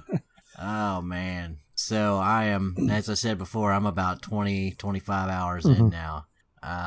I've been taking it slow. I've been trying to make sure I kick my tires and et cetera before that. Somehow I never make it over to the pawn shop to drop off all my crap. So I end up with a crap ton of stuff in my inventory. God knows how much money I actually have. So you still haven't sorted out your money situation? Oh no, I've sorted out I got to the point where I didn't need it. Oh, okay. I've started working a part-time job, and I was like, oh, that's okay. It's pretty cool. I'm no longer burning through all my money on soda anymore. Gotcha. But I went through the second palace. Okay. And devastated that thing as quick as I could, and then started playing, started doing the little daily thing and trying to figure stuff out. And then we just got started on the third palace, and I started massacring that. And that's when I realized the error of my ways and that I'd been completely screwing this whole thing up. So yeah, and I went back and I'm like, oh God. I wouldn't worry too much about that. I did most of that, I think, on my second playthrough, because to finish them off completely is pretty rough. Oh man. It's an event. And you're going to want to be pretty much near the end of the game, period, before you even attempt it. So look forward to that. Oh, God. Well, I'm also... Here's a question I had for you and Mike, but I guess it's just going to be you today. Is there any way for me to call a meeting outside of a palace event? So say I'm done with the palace, and I just want to go to whatever the thing is. Oh, man, I can't remember what it's called. The streets, the little subway place. Is there a way for me to call a meeting and go to that place after I've beaten a palace before the next palace? I want to say no. I don't think you have access to hideouts. You might. Because I go to the hideout and it just drops me in the location. Yeah, I think and that's all. Nobody else shows up. And I'm like, well, it's nice that I'm here by myself. Yeah. I mean, to be fair, that's not much of the game. Most of it involves palaces. So right now I've got like 2 things to do down there at Mementos is what it's called. So I've got 2 things to do there, and I want to get those done because I'm just one of those. I mean, you can go to Mementos anytime. Oh, they won't let me right now. They're like, oh, we gotta get some more you probably have a target or something. Aside from when story stuff prevents you, sometimes it locks you out of stuff at random. It's one of those things that it does. Like, you can't stay up tonight. You have to go to bed. Yep, and it's like, you son of a bird. Yeah. So I just unlocked the area where I would probably spend most of my time in real life, the red light district. So I've been this fortune teller lady, before all the I guess the village people snatched up Ryuji. She was telling me that she could read my fortune at night, and I was like, oh yeah, I'll go do that. And then immediately the story begins. Yep. And I was like, oh fuck, I guess I'm not coming to see you for a while. Yeah. Sorry, lady. I didn't finish hers on the first playthrough either because of all the other stuff at night. You have to be very aware of when they're available. That's one of the things is it's like there's just you look and you're like, oh man, there's so much to do and so little time to do it. And I can understand why he says like you gotta understand that you got time, but I'm like I don't. It doesn't feel like at all. From. No, totally. You're like and it's even worse when like you go to see her, but it's raining, so you know it's a day or something she should be there, like a day of the week or whatever. Oh, it's raining, so she's not. Yep, and it's just man. So, and I've got like a backlog of 40 books now. Because that's one of the things I do is I go to the bookstore and check it every so often. There's also a movie I need to watch. And there's also a burger badge I need to go get. It's just like, the to-do list. I found a book on how to do, I think I was asking last week about how to hit the ball. Oh, that one, the baseball, yeah. Yeah, how to actually hit the home run. I figured out what it is. There was a target up there that I didn't see. So I've been trying to hit that, and I've just been barely missing it every single time. But I found a book that supposedly increases your ability to bat. So I'm wondering if that's going to have some kind of weird ramification. If it's just going to give me the skill points or if it's actually going to change the minigame up somehow. Looking forward to seeing what happens with that. But it's just every time I turn around, this game is throwing something new at me. I love that. I absolutely love that. I've been cracking out on it. I'm like, go to bed, you kids, go to let me feed you real quick and throw you in the bed so I can get her back on this game. And I get a couple hours a night. It's been absorbing my free time. It'll do that. Oh god. And I heard there's an anime out, so I'm gonna check that out after I beat the game. So I don't want it to go through and just spoil anything. You know what I mean? So that's where I'm at as far as Persona goes. Right now I'm farming out the particular set of personas that the twins want me to have, and I'm working my way through the third palace at the moment. So more to come. I haven't stalled out on the third palace. The thing that stalled me was finding that little thing in the blue room and going, oh crap. So oh god. Any other games? And as far as the games go, I have put in a little bit of time on War Thunder. They added naval battles here recently, so I went ahead and I got the Fletcher class destroyer premium. It's pretty awesome actually. The way the things work in War Thunder is when you play RB, the realistic battles. The aerial dogfights, when you play the air mode, it's all a game of speed and positioning and trying to perform the correct maneuvers to get on someone's tail or get someone off your tail. And when you play tanks, it's a battle of knowing map knowledge and knowing how to gauge distances very quickly and getting into position and knowing where to put your shots once you actually get a chance to shoot somebody. And from what I can tell so far about the naval battles, it's actually all of those things at once, which is insane to think about. Because you're not only moving around on the map trying to figure out where you're going to spot enemies at, and you're moving very slowly and methodically. You're also, when you finally get them, you're trying to judge their distance very quickly and then put the rounds exactly where in their ship you think their ammo is going to be located to try to kill them faster. And sometimes you're not going to be able to kill them in one shot, so you want to hit them in a disabling. Right. You want to hit them somewhere that disables them. At the same time, you're trying to dodge torpedoes and aerial attacks, and so the meta and right now it's still kind of in the I don't want to say beta, but it's kind of beta. They're still working the kinks out of it, so a lot of things are in flux right now as far as how things work in naval. But right now it's everything all at once, and it is amazing. It's very fun to play, very very fun. They really need to work on their Gaijin, the company that makes War Thunder, is based out of Russia. So and I'm gonna butcher this terribly, but you have crews for each vehicle that you have. Okay. And you earn experience for these crews through battle, and then you put points into the crews, and that increases their ability to do certain things, like say your pilot for your aircraft, and then you raise the air crew or the maintenance crew's ability to reload quicker or do repairs faster, or the gunners on a bomber. They each have their own little stats. Well, on the boats, they've got one that's called I want to say it's like damage control or resistance to the, it had some weird name. Some, like, obviously we don't know English and we have no idea how to describe this concept name. Okay. And the description of it, most of these things are really short. Okay. So you look at you do the tooltip over it and you kind of see what it is. And for the pilot, it says, oh, this controls the accuracy of how your pilot reacts. It controls his reaction speed and how quick and accurately he performs maneuvers. Your tank driver, it controls how quickly he goes through the gears and how accurately he shifts. Your gunner, it controls the accuracy at which he goes horizontally and vertically to the target. Makes sense, right? Yeah. Something really quick, really descriptive. This thing was like a fucking paragraph. And what it was trying to say is that when you have multiple things going on at once, people tend to die. Oh. And on a ship, you can be fighting a fire while simultaneously trying to pump out water from flooded compartments while simultaneously trying to repair the ship. And if you're doing one thing, the whole crew can concentrate on doing that one thing, and it goes faster. Okay. And so what this stat does is there's a multiplier that occurs. So if you're trying to put out a fire and do repairs, then the time it takes to do the repairs is multiplied. And if you're trying to do that while doing a third thing, it's multiplied even further. So a 15-second repair became a 3-minute repair. Yeah, sure. Okay? They couldn't describe that with less than a paragraph.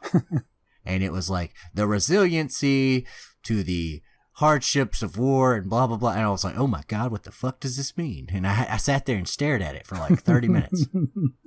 Okay. And then I finally I was like, I think this is what it does. Oh, man. And I put some points into it and I tested it out and I was correct. And I was like, oh my God. So I put in a ticket to see if they would change the description to something that's actually in English. Sure. Like native English. So yeah, that was one of those little kind of funny moments I had. Yeah. War Thunder is one of those games where I've heard of it a lot, but I've never really had any interest in playing it. Did you play some of the other war type games like World of Tanks or something like that?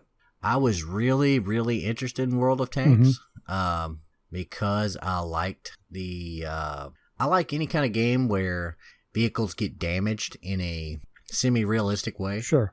Like, okay, the gun's out, or the tracks are messed up, or, okay, the crew is rattled. And so one of my big things was always playing RTSs. And I used to play a lot of Wargame Red Dragon because it was fairly realistic. And I was thinking about making the jump over to World of Tanks, and I was looking at World of Warships and all these other games that were coming out. And at that time, I had a friend of a friend say, well, what about War Thunder? And so I looked at War Thunder and I thought it looked really cool. And so I started comparing them and I started going online and kind of looking it up. And the thing that pushed me over the edge for War Thunder as opposed to World of Tanks or World of Warships is that you get all three at once. So you can have a person flying a plane going up against battleships, or you can have a person flying a plane going up against tanks. Yeah. Or you can have a person in a helicopter going up against, jet aircraft and tanks on the ground with SPAA, stuff like that. So the interaction was a very big thing, and also the way they modeled the damage was a big thing, because I found out they do a hit point system in World of Tanks as opposed to okay, the shot went here and then it penetrated and then this is what's behind it. The shell would have exploded like this and taken out this guy and this system. And that's how War Thunder decided to do their damage modeling. I was like, oh, well, that's really interesting, because that means shot placement matters a lot. Right. Yeah, it sounds like a whole lot more went into it. I can certainly see why you choose it over the other ones. Yeah, it was one of those things where it was, I was trying to convince one of my other friends, like, maybe we should try this World of Tanks thing. And he's like, oh my God, his name is Chris too. That's another Chris. So I was talking to one of my friends, Brandon, and he mentioned that his friend Big C, is Big Chris, and he was like, hey, I've heard War Thunder was pretty good. He's like, oh, well, maybe I'll check that out. So I checked, and that's how, I ended up going that direction instead of World of Tanks. And I'm lucky I did, because I ended up getting a whole lot of hours out of that game. But it was, I want to say that was a couple years back, and I have not looked back since. I've not regretted. It was a free-to-play game, and it took me over a year before I spent $1 on it, but I'm over $100 now into this game, and I've enjoyed every second of it. They have little deals. They have unique vehicles that come out every so often, and you can either do them in an event, and they're only available for a certain amount of time, and then they go away, and they don't come back for years. So it's nothing to find a unique vehicle that somebody got off an event from a couple of years back. You're like, oh man, look at that thing. That's really cool. I've never seen one of those before, and it still happens, And I think that's pretty neat. Yeah. Now I've got a couple of them. Yeah, sounds like you've got your money's worth. That's for sure. Oh yeah. Over time, it took a whole lot of time. I'm still trying to figure out certain mechanics on the naval side. Like they have a whole new type of shell. It's proximity fuse shells. And I'm still trying to figure out exactly how I'm going to use these and what they're good for and all that kind of stuff. So they just keep adding stuff. They just keep adding stuff. They keep pushing the tech forward. I think guided missiles are their next big step. They've been kind of afraid to take it. They didn't want to get into they've been trying to stay mostly skill based in the air. Yeah. But it's just a matter of time before that first heat seeking missile comes out. And that kind of opens up the dam. But I think we're getting close. Sure. I think we're getting real close now, and we're going to start seeing the more modern fighter aircraft appear, which will be nice because they'll catch up to the Abrams they've got on the ground. So you see like these 1960s era jets, like Sabres and stuff like that, flying over the Abrams, providing air support. It's really wild. But yeah, it's a good game. It's a good game. I love it. Actually, I've spent I've spent thousands of hours on this game. Yeah. It's my go-to game when I have nothing else to play. Right now, it's been on the back burner. Sure. I got I think I got like 3 hours in this whole week, and that was just so I could get my bonuses. I was like, let me play a match or two so it doesn't think I'm like idle. Yeah, that's what I do with Magic. I'm like, oh yeah, I'll just get a couple wins, get my initial 500 gold in the morning, and then I lose 4 games in a row. I'm like, well, I'll eventually get it. Yeah, I was like, oh man, it was actually Monday was when I got all the hours. It's because I was like, yeah, well, I don't want to get into Persona right now because I'll lose track of time and it'll be over with. Yeah. So let me put a couple hours into War Thunder because I can just play Magic and be there. Any other games this week? I don't have any more games, but I do have a couple anime-related things that came out. All right. We had I guess I probably mentioned it before, but the new season of Index is out. And, oh man, that last couple episodes, there's actually a story behind this. See, the episodes come out on Fridays, which happens to be the day we also do the podcast. So last week, I didn't get to watch my episode because I had to leave straight from work to go, meet up and get ready to do the episode. Sure.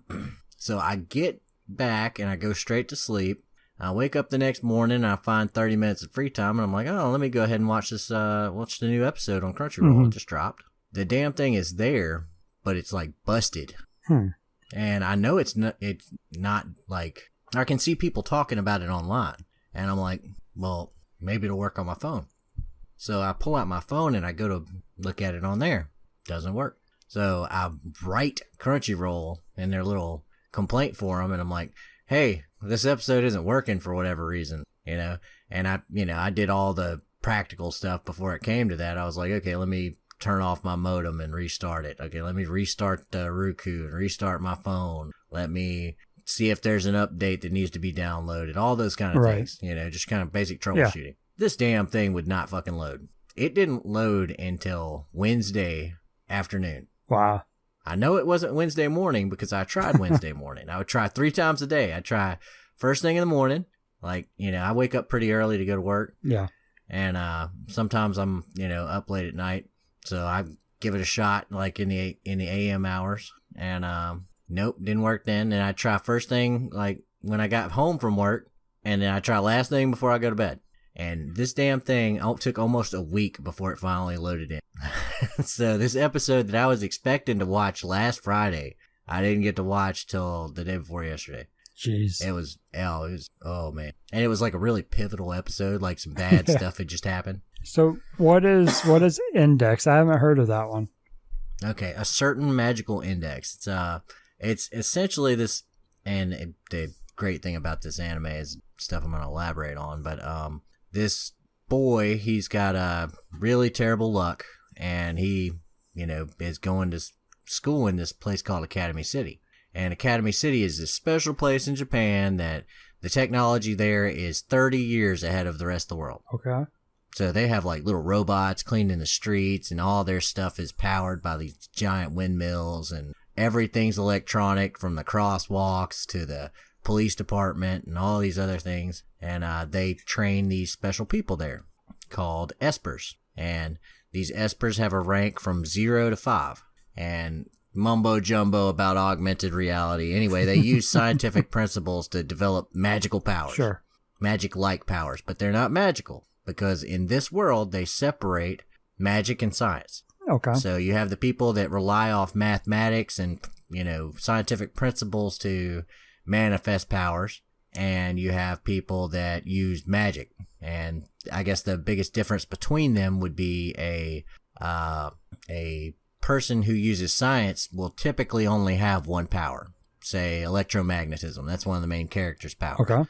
And your level is the ability you have to use that power. So a level 0 can't use a power at all. They don't even know what their power is. A level 1 would have something very minor.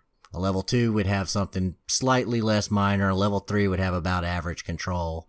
Level 4 is pretty decent control, and level 5 is amazing control. So one of the main characters is the number 3 ranked level 5. And there's I want to say there's 12 level 5s in the entirety of this 100,000 or this million maybe person city. Okay. And so she's ranked number 3 out of all the level 5s. And so he wakes up one morning and there's a nun hanging off his balcony. He thinks she's like a he's like, I didn't put my futon out, did I?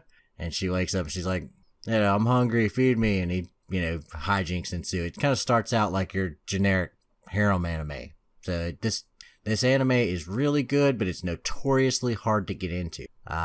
He finds out that this girl has a photographic memory, and that the church made her memorize all these 100,000 magical grimoires because she can't use magic, and things happen. Finds out that there's this big battle going on between science and magic behind the scenes, and he has the ability to nullify any type of supernatural ability, be it magic or science, with his right hand. Interesting. So he goes around and he's an enigma to everybody. The first 2 seasons came out a long time ago. I want to say 8 years ago. And they're about 24 episodes a pop, or 21 episodes a pop or so. And that's not all. There's a spin-off series that focuses on that specific level 5 that I was telling you about. Okay. And the stories interweave. Oh boy. So events are taking place at the same time. Yeah. In the same universe, and you're seeing them from different perspectives. And there's another 40 episodes of that show. So you've got 80 episodes worth of content here, and they're all taking place in the same universe, and they're interweaving, and characters from one show are appearing in the other show as side characters and stuff like that. Like the teacher is one of the characters, and you see more about her in one series than the other, but she appears in this series. The doctors are the same, and they cross over.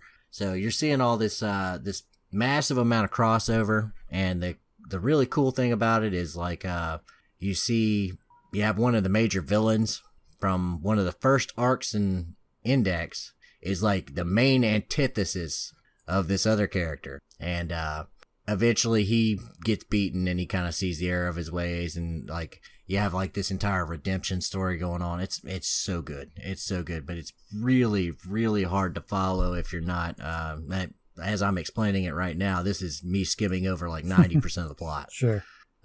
So the third season has been really highly anticipated because if you're like me and you figured they just weren't going to come out with another season of anime, you went and got the light novels and the manga and went ahead and finished off the story like that. Right.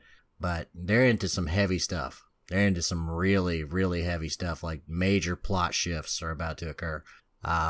And so far the anime's been good. This third season is a little bit rushed.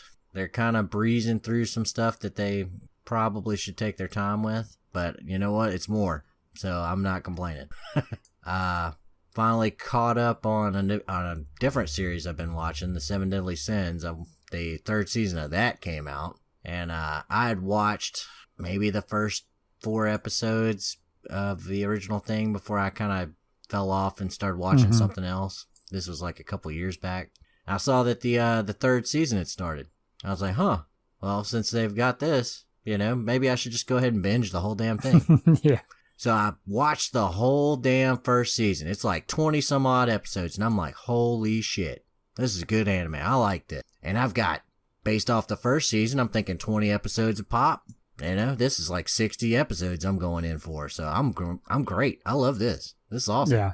Season 2 was like 6 episodes long. Yeah. Season 3 goes back to the 20 episode formula. I don't know what the fuck season 2 was. Did they just think that it wasn't doing good or something? I don't know.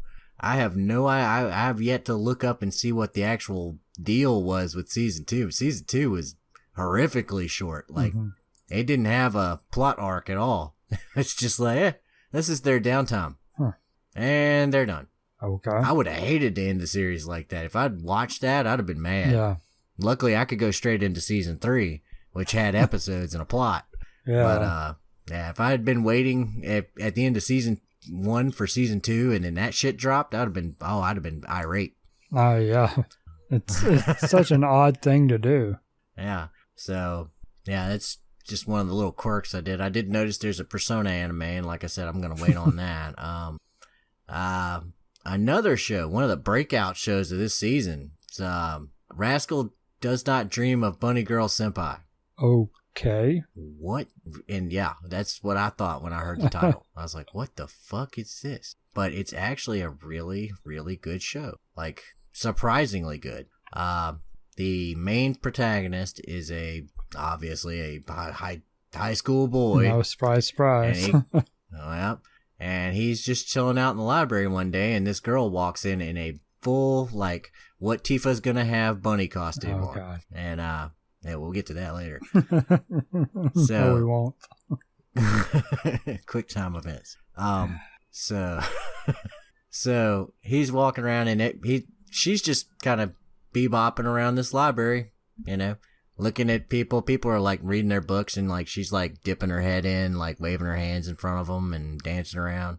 And he's the only person that seems to notice her. And finally he goes, "Fuck, what are you doing? Why are you dressed like that in a library? And why am I the only person that can see you?" And she goes, "You can see me." And turns out, mild spoilers for how this series goes, but there's this thing called puberty syndrome. And it's one of those things that kind of, I guess it's kind of not a euphemism, but her not being noticed by society in general was because of some things that went on in her plot, and he helps her resolve that, and she starts being noticed by everybody. But in the meantime, she, is slowly fading out of existence.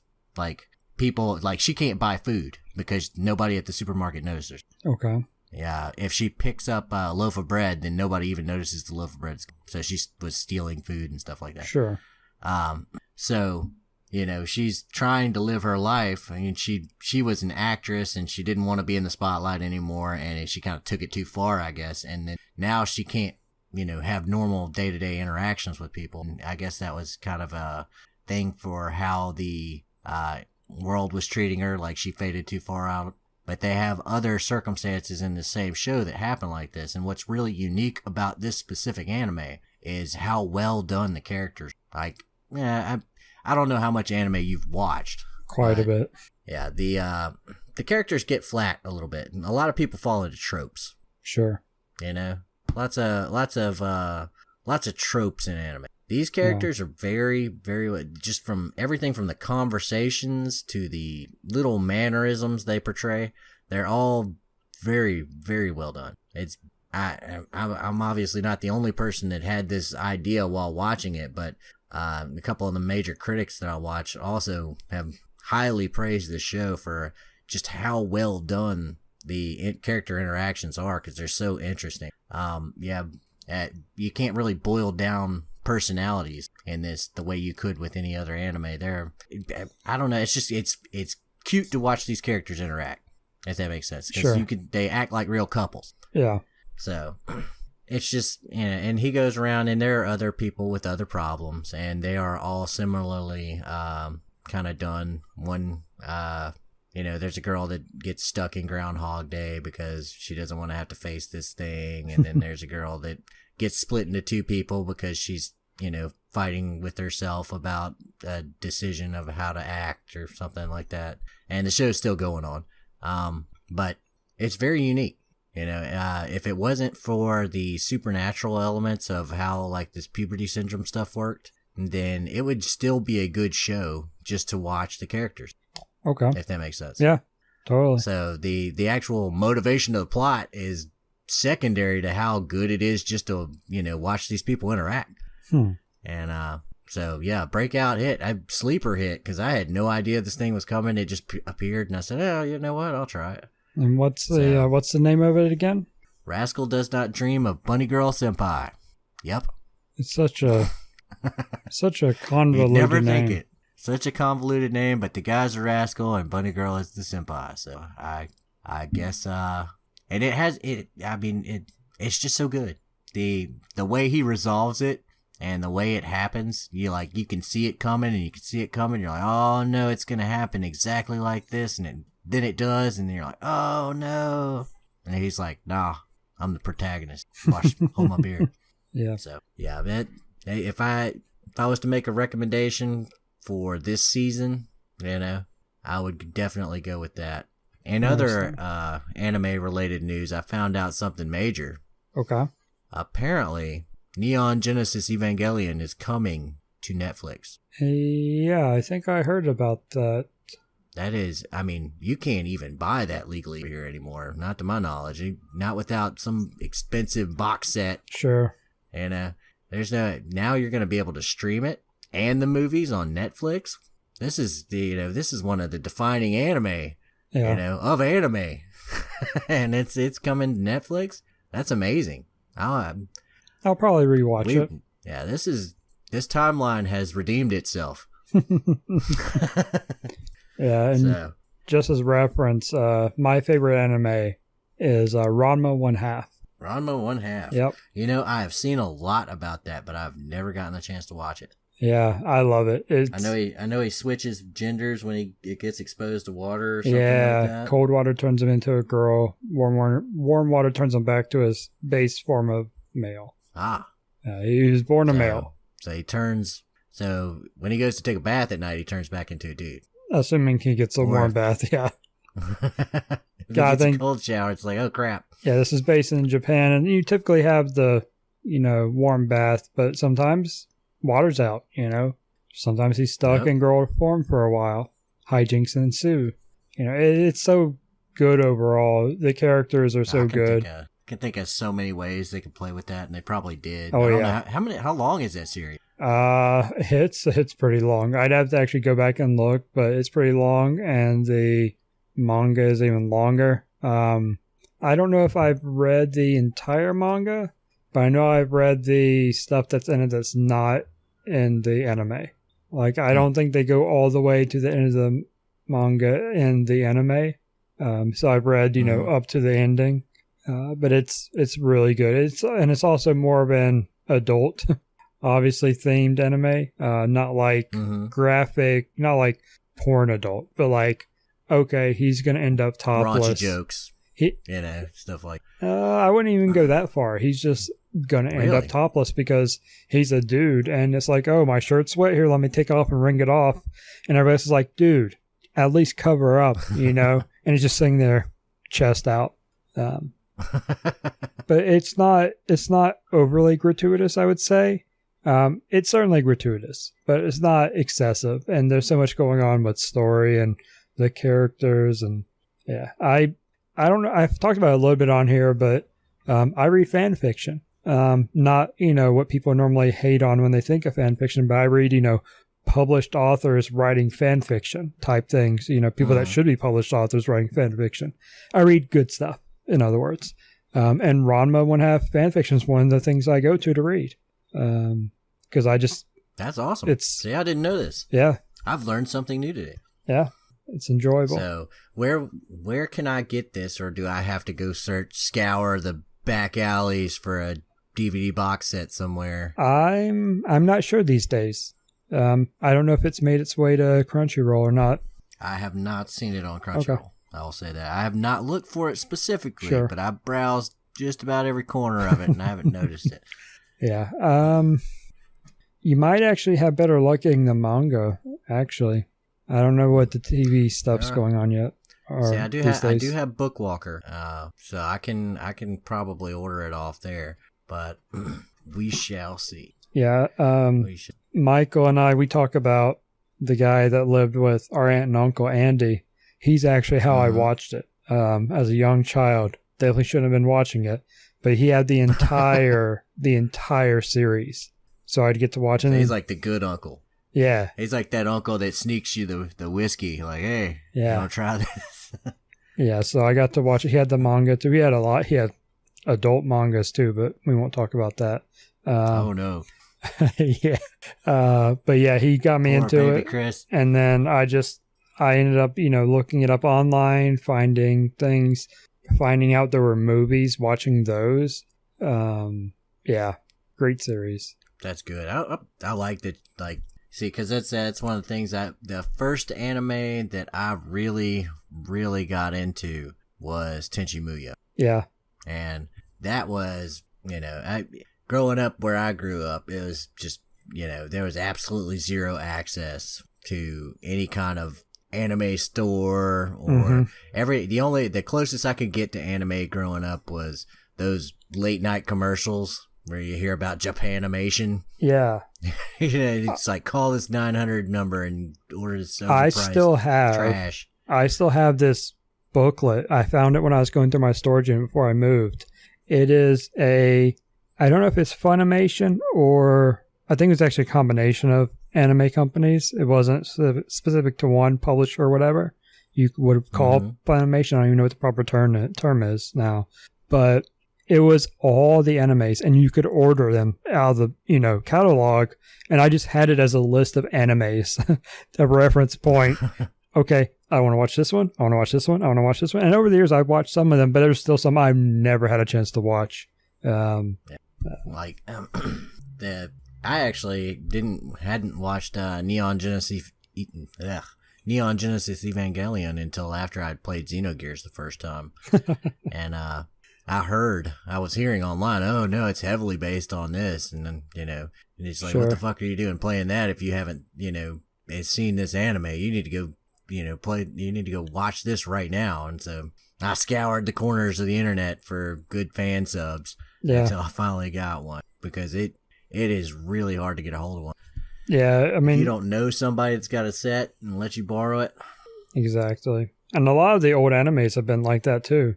Because I know, like, my catalog I had, it was sometimes in the 90s, probably about late 90s or mid 90s, actually, maybe even. But by the time I heard of them, I had no idea how to get them. A lot of my anime finding was torrents. Back in the day when that blew up, I was like, okay, I have a way to find these now. That's how I watched several that I can't find otherwise. Now that you mention it, like stuff like LimeWire, Kazaa, BearShare, those were that was really when before they made all that stuff illegal, and it was just completely impossible to get it. You'd go through that and scan it with your antivirus and then pray. Yeah, the gamble. And half the time it wasn't even what it was. You're like, here's the Neon Genesis Evangelion. You watching freaking horse porn or weird shit. Yeah, somebody's put up there as a prank. The anime community as a whole is so awesome. I watched Naruto a lot. I've seen pretty much the entire base Naruto thing, all 200 and however many episodes. And I was watching things as they came out, and they were fan subbed like within hours of being released.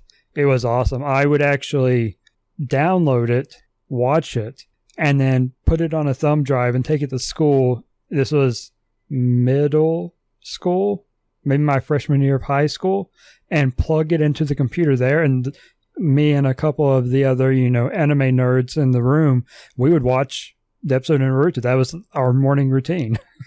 I had the fastest internet, so I could download it before going to school. That is awesome. Yeah. They came out with it. He's got a son now. Yeah. And you know what his name is? Replace the N with a B. Yeah, I was going to say Boruto, something like that. Yeah. It's I haven't started it yet. Me neither. But I've been watching it. I was like, oh, God, they really named him that? And, yeah. So I've been looking at it like, But you know what? Speaking of how quickly they got the fan subs, like I know Crunchyroll is on their game when it comes to the subs now. And even Funimation, I actually have both of them. They get those dubs out pretty quick too. They are Johnny on the spot when it comes to stuff airing on Japan. Try to get it over here as quick as possible. Yeah, I like that we've blown up enough over here that they see us as a priority now. It used to be, oh, who cares about the West? Nobody cares about anime in the West. We're not going to bother. We just have it in Japanese. That's all you need. Now there's a market. Yeah, there's a big market, and that also, just like the games market, slowly began to expand. Now the anime market's there too. Oh, yeah. And I how many arms I'd have hacked off just to get, access to Crunchyroll when I was 14. Oh yeah. Just to have this freedom to be able to go around and pick whatever anime I feel like watching. Yeah, this kind of goes back to our whole episode about nerd culture. It's amazing how things have changed. Now it's cool to be a nerd, if you will, You can make a Dragon Ball reference in public and not get stared at. Not get that, like, the blink, and then, like, the head tilt. Yeah. And they're like, what the fuck are you fucking nerd? Yep. So good. Yeah, I thought that was great. That all that stuff is going to be on Netflix next year, and one more reason why I keep them around. Yeah, I wonder why they're bringing it back all of a sudden. The fact I don't ask those kind of questions because I have this really huge fear of jinxing it. Sure. So. Oh, man. Have you ever seen it? Yeah. You ever seen Neon Genesis? I'm going to watch the whole thing again. Yeah, I will because I'm sure the quality I watched was not good, considering my sources, It'd be nice to watch an actual, authentic, real copy of it. And not have to worry about the FBI beating down your door or downloading something horrible and immediately having to delete it and format your hard drive. Yeah. You know what? Speaking of illegally buying things, you know what I did this past week that felt strange? What's that? I bought a copy of Windows. What the fuck? Yeah. Like a physical copy? Yeah. Windows 10 on a CD. Shit. So I have it on all my computers legitimately now, but I didn't pay for it. I got Windows 8 for free when they gave that out, and then I got the free upgrade to Windows 10 when they put that out. So all my OSs were finally legit. But then I'm building a new computer for work, and I was like, man, I need an OS. I guess I'll buy a copy. And I did. I have a legit copy of Windows 10 Pro now. It's so strange. Wow. Now, let me tell you about Windows 10, because I got Windows 10. Mm-hmm. I didn't want Windows 10. Nintendo 10. I had Windows 7. Yeah. And I was one of those people that I was like, I ain't switching. Yeah, 8 was garbage. You. I stayed on 7 until I got 10 for free. I stayed on 7 until they forced me into 10. I kept clicking no. Yeah. Every time that little box popped up, I was like, nah. And I woke up one morning and I had Windows 10. Yeah. And I was like, motherfuckers. Luckily 10 isn't bad. Yeah, 10 isn't as horrible as 10 isn't 8. Have you believe? Yeah, it's not a phone app on my PC. Yeah, I'm so miserable at work sometimes because some of our servers use Server 2012, and Server 2012 was based off Windows 8. So, oh god, it sucks. It's so annoying. I've had to get used to it, and I hate it. I remember. Sorry, every time you upgrade Windows, though, you get that feeling. I mean, you've been around long enough. You remember going from 3.0 to 95, and from 95 to XP, and from XP to Windows 7. Yeah, you get that culture shock every single time. I mean, none of them were really that bad, aside from like Vista and ME and all those meme Windows versions. But like 95 to XP was great. XP to 7 was great. 8 was a joke. Shouldn't have existed. Yeah, I don't know how they thought that was going to fly, but they were wrong. Oh, yeah. Oh, yeah. And I think Windows 10 shows just how wrong they were. This is like Windows 10 is the apology. Yeah. Yeah. I mean, I'm cool with 10. There are some things I wish were different. Of course, it's going to be with every OS, but I mean, I'm not going to complain too much. Beggars can't be choosy. Yeah. Especially since they're not patching 7 anymore. Yeah. That's about it for my week. Yeah.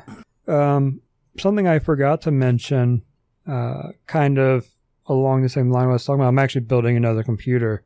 And I talked about this in my setup. Last week, or actually this week, last week we recorded on Black Friday. This week we had Cyber Monday, and a lot of people are doing like Cyber Weeks. Have you done any cyber shopping? Oh man, no! Christmas shopping tapped me out, and I knew about like the Steam sale and all that going on, and I looked at it and I said, man, I've got Persona sitting here, and I've got all these other games. I'm good. Yeah, I mean, I didn't even look at them. I glanced at the Steam stuff, but I was on Amazon, and whenever December hits in my household, it's pretty much nonstop packages for Amazon and stuff. It's funny. We did not have a package delivered yesterday, and it was so odd because we had one delivered every day. Even while we were gone, we had packages delivered from Saturday through Wednesday, skipped yesterday, and then today, tomorrow. I think Sunday will be skipped. Sunday doesn't really count. Though Amazon does deliver on Sundays sometimes, so I'll probably have something on Sunday. But I'm just like, yeah, I'll take that. Yeah, I'll take that. And I'm like, okay, I need to get all my gifts organized, and I do this thing with my girlfriend. And we do, I do 12 days of Christmas. I give her presents every day leading up to the 12 days leading up to Christmas. So I order a bunch of stuff early on, and then just trickle things in as I find them. So. Let me ask this. This is a super important question right here. Are you one of the people that has 0 gifts under the tree up until Christmas night, and then all of a sudden the tree's full of presents? No. Or are you one of the people that trickles the presents in, like suddenly a package appears? We don't. And another package appears. We don't trickle. We'll do them in batches. Like once the tree's up, whatever we have then, we'll go under it. Like right now we have a couple of things, like 3 things that would really go under the tree. But then, in a week, we'll have several things in the bedroom, have a wrapping session and wrap them. Or maybe the stuff that, is we have now won't go up until or go under the tree until next week. We'll probably put the tree up this weekend. See, because this is one of those things where, once again, going back to my childhood, when me and a friend had a big debate over this. And it's like, because my parents would, as they bought presents, they'd get immediately wrapped and thrown under the tree. Sure. And it was brought to my attention that it's like, would Santa Claus just come to your house like 20 fucking times? See, okay. Hey, I'm gonna drop one thing off. Yeah, here you go. Yeah. Or does he come all at once? Yeah. Let me clarify. We don't. I mean, now we don't really do from Santa. We don't actually put a from on the present, so kids can assume what they want to assume. But when I was a kid, there were presents under the tree. And then Christmas morning, there was actually a red Santa sack full of presents in addition. I was spoiled as a kid, too. So I'll just throw that out there. Oh, man. I had 3 siblings, and it was like war for who's got the most presents. Yeah. We don't do the Santa thing, but when we did, we had presents under, and we put some more Christmas night. We wouldn't put, like, everything at once, because everything's not from Santa. We buy them stuff, too. Santa doesn't get all the credit. Yeah, that's what me and my wife ended up was we would put presents that were supposedly from us, quotation marks. They would go into the tree and they would get piled up there, but we'd always keep the best stuff back, and that stuff was from Santa Claus. Sure. So that's how we typically do it around my house is, so, the bikes and the giant doll houses and stuff like that, they come out Christmas Eve. Yeah. And they're going to be, okay, Santa delivered all the good stuff. Yeah, you know what? Screw that. Santa doesn't get that. Santa delivers the socks and clothes, okay? We deliver the video games. I guess that's one way to do it, man. It's rough. We have to do a lot more shopping for the kids too right now. We've only got a few things, and the kids are getting older, so it's getting harder to shop for them. First world parent problems. Well, see, I've actually found it exactly the opposite as my kid. I mean, my kids aren't as old as yours, but as my girls have gotten older, I think, and the oldest one is 10 this year. So we've been able to switch from buying the, okay, well, now I'm going to get you 20 freaking Barbie dolls to, oh, you want a DS and like a handful of games? Here you go. Oh, you want a bunch of stuff to go with that? Cool. Yeah.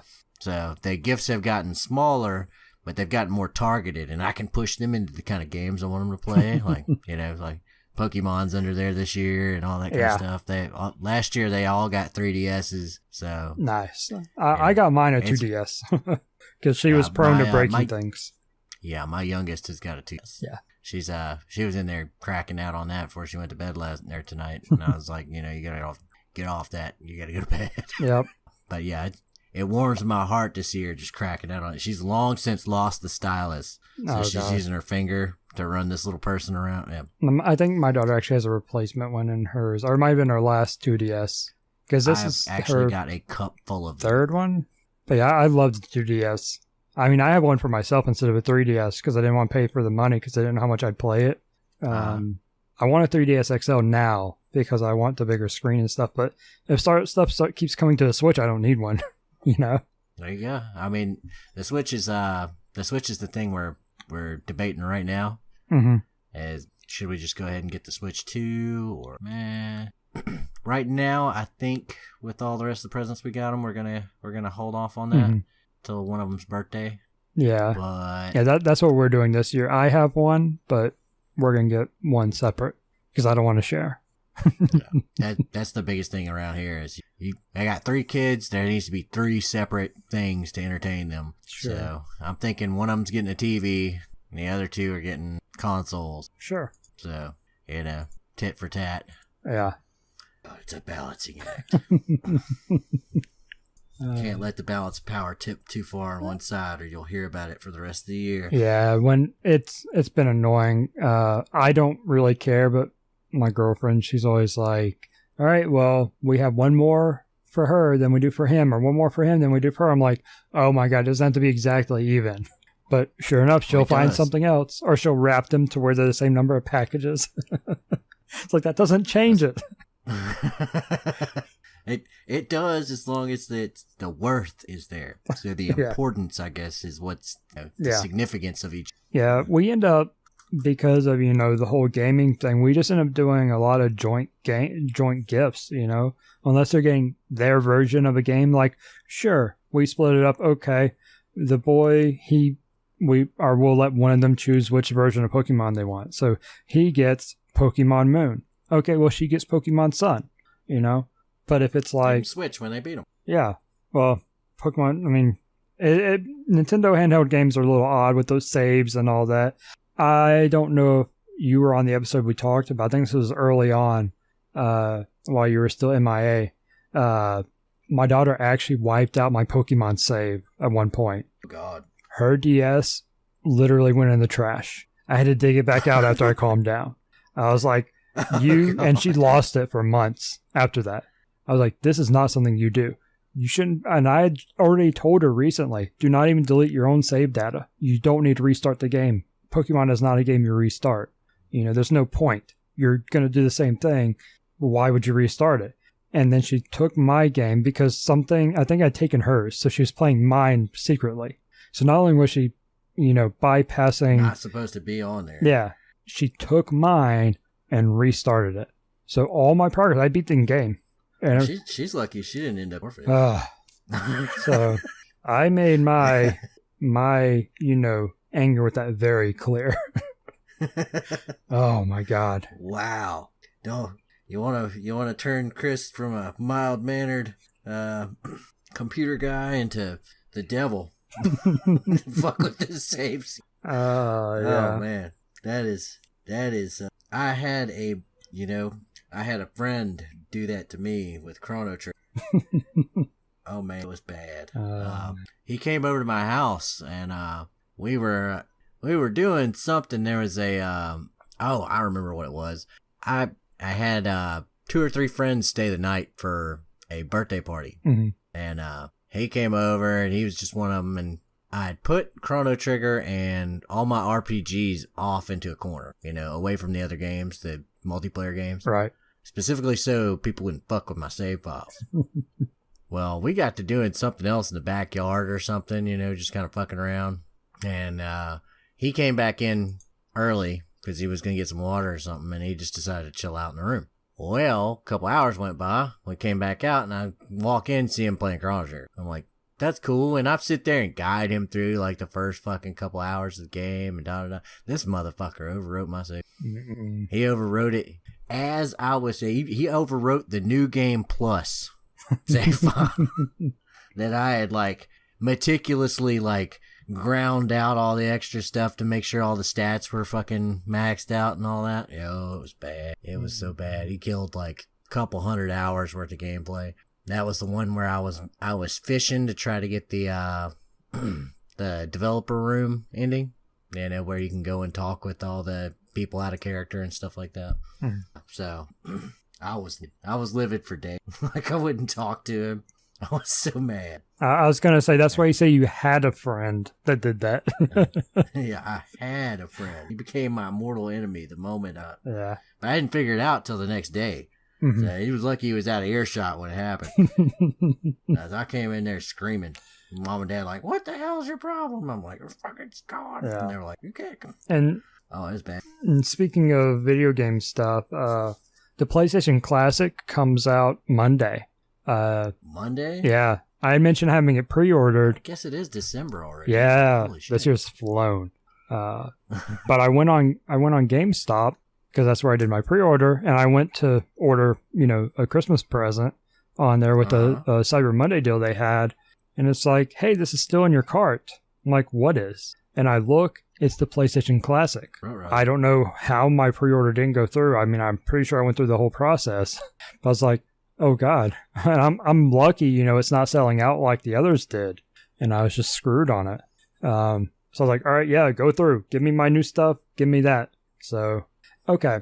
So this is why I don't shop at GameStop. Well, let me rephrase. Mm-hmm. I am very particular about when I buy games now or where I buy them from, because when I buy a game, I want it release day, right? I mean, that's the whole point. I want to play it. If I'm going to pre-order it, I want it release day. Let me put it that way. If I buy it later, then obviously I buy it later. But I pre-order so I can have it the day it comes out. So both items I ordered, I'll just stick to PlayStation Classic because that's what's coming out Monday. I don't think I'll get it on Monday. It's like, yeah, you can pay like $15 to get it Monday. I'm like, are you kidding me? If this was available on Amazon, I could go have it delivered same day for free. What is this garbage? Is GameStop. Yeah. Normally I had to go to GameStop to get stuff, release day because one would think it would just be sitting in the back with your name on it. I mean, and they didn't even have a ship to store option either, or a pick up in store for the PlayStation Classic. So I couldn't go pick it up because that's what I did with the DS games. While Amazon and Nintendo were having their little spat, I couldn't get like Bravely Default on release day. I had to order it on GameStop and go pick it up that day. So I could get it same day. Otherwise, it would have been like 2 days later with Amazon. But I expect much better from GameStop. It's very odd, and I don't understand why they chose to do that. But I've got it pre-ordered now, and it comes out Monday. I'll probably play it Wednesday, which kind of sucks. See, this kind of ties into my argument about the PS4. To say I got Red Dead Redemption on the day it came out. Sure. Why in the world would I want to spend 2 hours loading this thing onto the console only to need the disc to play it? Yeah. I can understand digitally downloading it and then it's just on the console and I don't ever have to do anything but like, I'm playing a different game and then I scroll over and click it and I'm playing Red Dead. Yeah. But I think that partially depends on the game too, because I was thinking about I only have a handful of PS4 physical discs. I have like 30 digital games, but I only have a handful of discs. And I was thinking about World of Final Fantasy. I don't recall that being an issue. I mean, sure, I have to put the disc into play, but I don't recall very much loading at all for that. Destiny, I booted up. It's technically installed, but I don't recall a long installation for that either. It might have just been in the background, but it didn't, I don't know. I didn't have to wait when I got it to play it. So I think it's a very per game type thing. That's just, maybe it's just misfortune that I managed to run into this immediately upon buying the console. Because that's like my very first experience with it was, hey, giant middle finger. Yeah. Enjoy this. And this is a game that came with the PlayStation. Yeah. So, I don't know. It has definitely got me wary of how God of War and all the rest of the games that I haven't touched yet are gonna go. Sure. I'm gonna go ahead and give myself some leeway and put those in at night. Yeah. Yeah, I mean, typically you want to do it anyway for patches and stuff, but which is a whole nother thing, Oh yeah, well that was a double header, is because as soon as I got the thing on, it was like, hey buddy, I'm gonna go ahead and download this giant patch. Mm-hmm. Which is another weird thing because my PlayStation won't connect to the internet. Oh god! But somehow it got the giant patch. I'm wondering how that seems contradictory, right? So my PlayStation needed a patch, got the patch, but it can't connect to the internet right now. So it's getting some kind of DNS error, and I've tried resetting the modem and doing all kinds of crazy stuff, and it's just this PlayStation is fighting me tooth and nail. It's like hate me, and I'm like, okay. I mean, you didn't have to ask so nicely. Yeah, you may. I don't know if you've tried it or about it, but you may want to use Google's DNS. Yeah, that's what I typically do for everything. I have not tried manually setting the DNS to go through, but I typically I'd like my computer's running through Google's and all that other stuff. But I even gave it a dedicated spot. Everything loads into the router and it gives it its own separate IP address. It's got its own spot now, and it's still not working. So I don't know. One of these days, when I'm not busy playing Persona and getting all the achievements that won't be on this profile, I'll get around to figuring that out. But right now, it's just not a priority. Right now, I've got the palace to beat. Yeah, I don't think there's a whole lot you really need to worry about, though. So while you're playing Persona 5, you're not getting the hints. Are you getting those while you're playing on the quizzes? Interesting. Nope. So you can't press the button to see what everybody else picked? Nope. That sucks. No, I can't. That sucks. Nope, I'm just guessing. Okay. I'm about 75% so far. Yeah, I mean, I typically guessed and then looked to see what people picked, just so I felt more non-cheating. That's how I made it through high school. Guessing. It's like, I could definitely say it's not this one. I mean, so it's between these ones. The interesting thing about the game, though, is most of those quiz things you can find in-game. Really? Yeah. A lot of them, like the lessons you have in class where you have little scenes, a lot of times the material is related. There's a thing that I noticed that they haven't said about, and I'm gonna bring this up to you right now. Okay. Okay. And I don't want you to confirm or deny anything. Okay. I just want to tell me whether I'm warmer or I'm cold. Okay. We went to the TV studio. Spoilers for Persona 5, possibly. We went to the little TV studio thing, and we met the little kid detective or whatever, right? Mm-hmm. You meet him out in the hall or whatever. He runs into your group. Yeah. Well, he said something about pancakes, but the only person who mentioned pancakes was the fucking cat. The only people that go into the little Persona world can understand the cat. So I'm thinking that he's been inside the Persona world and he just ain't telling them. That's my hypothesis I'm working off right now. Because nobody else said pancakes out loud. Okay. Only the cat. Interesting. So I'm like, I think he's doing a little bit more than he's letting on. So I try to pay attention. Sometimes I come off in left field. I don't know if this is going to be one of those times, but that's my prediction. I haven't gotten to any point in the story where you actually interact with him more than that. You know, he's searching around the school, but yeah. So that's my calling it right now. I think this guy's a Persona user, and he's the other person that was sneaking around. Interesting. He's like, you're so fucking wrong. He's like, Chris is like, I know the answer. I'm not saying anything. So back on the subject of the PlayStation Classic. So I don't know if you've ever looked at it, and I didn't know about this until recently, but PlayStation actually on their website has a blog, which surprise, I think that's not an unknown, but something they do is they will post what games are coming out for the week at certain points.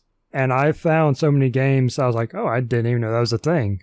Not really any hidden gems, I'd say, but like, oh yeah, this is coming out, this DLC is coming out for this. You know, some of the dates that you don't really get direct.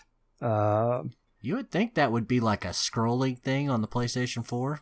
It'd just be like it fired up and it'd just tell you like. Well, yeah, I'm sure there is I mean, most stores have a coming soon section or new releases or something like that. But this is an actual, blog post breakdown of what games are coming out what days. So it's just a little nice thing they do. So I occasionally refresh it and look too, just see if make sure I'm not missing anything. There was a game that came out not too long ago where I completely forgot it was coming out until I saw the blog post and I was like, oh, hey, thanks PlayStation. You did something right for once. But they released a PlayStation Classic Ultimate FAQ in preparation for it coming out. Not a whole lot that's really, groundbreaking, but one of the questions is how big it is. It's basically half the size of the original PlayStation. It says it's smaller than a PS4 game case. Yeah, it's like you won't even get a CD in this thing. No. It doesn't have a disc drive anyway. No. It can be powered. We were talking about power before. I'm trying to find the specific thing, but it comes with a USB cable, and that's how it gets power. So it's a USB. I want to say C. I thought I saw it say somewhere. It just says USB here where I'm reading now. So just a USB cable. So most TVs now have a USB port, or I imagine you can plug it into a like phone charger, the part that goes into the wall, and then plug it in that way. You just have to check the voltage, which I think is pretty standard, 5 volts. You stick that thing on the fast charger and it just explodes the PlayStation. Yeah. Or it makes the graphics better. Yeah. I probably wouldn't do that. But no. But so they talk about memory as well. We're talking about how memory cards would work. So yeah, each title gets 15 memory card slots, and it looks like the old school memory card page. So each game has essentially its own memory card. I am excited and completely and utterly disappointed by that because I remember a lot of games being like, hey, I'm going to suck up all 15 of these slots. Yeah. I mean, That's basically like having one memory card per game.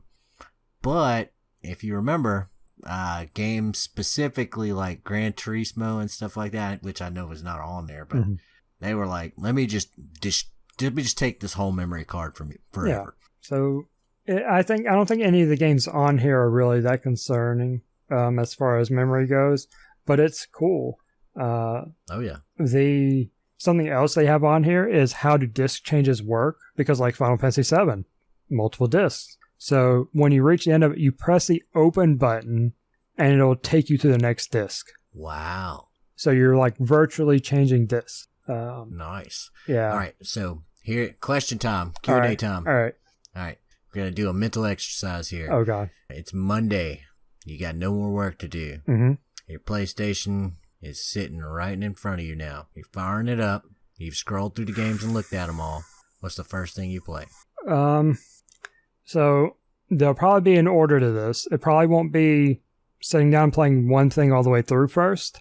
What I think I'll probably do is I'll probably load up like Jumping Flash, which is not a game I plan on taking through to completion. I'll load that up, try it, just some nostalgia, because that game's fun. And then that game was really, really strange. Yeah, but I liked it. Exactly. I don't know why. It's a fun little game. I might load up Intelligent Cube just to see what it is, because I've never heard of it. You get to watch the dude get crushed by the cubes because he fucked up. I don't know. That game was awesome. You will actually, if you play that game, it's one of those games where it's you figure out the answer and you're like, oh man, that was pretty cool. And it's kind of like it's like, oh man, how do I describe this? It's the way you imagine playing something like Candy Crush or something like that, where you have to figure out the puzzle, and then when you figure out the puzzle, you're like, oh, all right, let me keep doing this, and you figure out more and more complex puzzles. It's absolutely nothing to do with Candy Crush, but the feeling of I want to do the next puzzle is what actually I think you'll spend I think you'll spend longer than you thought on that game once you actually try it. I can tell you what I won't play. I won't play Mr. Driller, and I won't play Super Puzzle Fighter 2 Turbo. Hey, now. The first game, I'm kind of thinking there are two games will be what I sit down and actually play through once I actually get through, trying games. One is Wild Arms. I own that game. I just never finished playing through it, and I kind of want to because I have Wild Arms 4. I don't own 2 or 3, but I own 4. But I want to play through this because it's an old classic. I had fun when I played.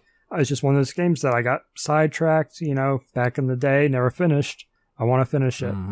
Same thing for this other game, Revelations Persona. The very first. I know it's not what we play now. I know it's not as good.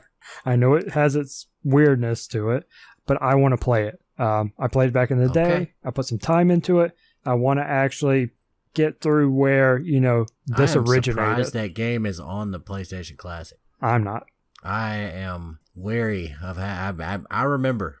I remember I have 2 distinct images in my mind. One is that they had to walk around in a square to summon the demons or whatever at the beginning of the game, and it was really awkward. And the other was when you got onto the town map, and it was just like a bunch of triangles and shit. Yeah. And that's what I remember from that game. Yeah, it was one of those games where my child mind could not comprehend it.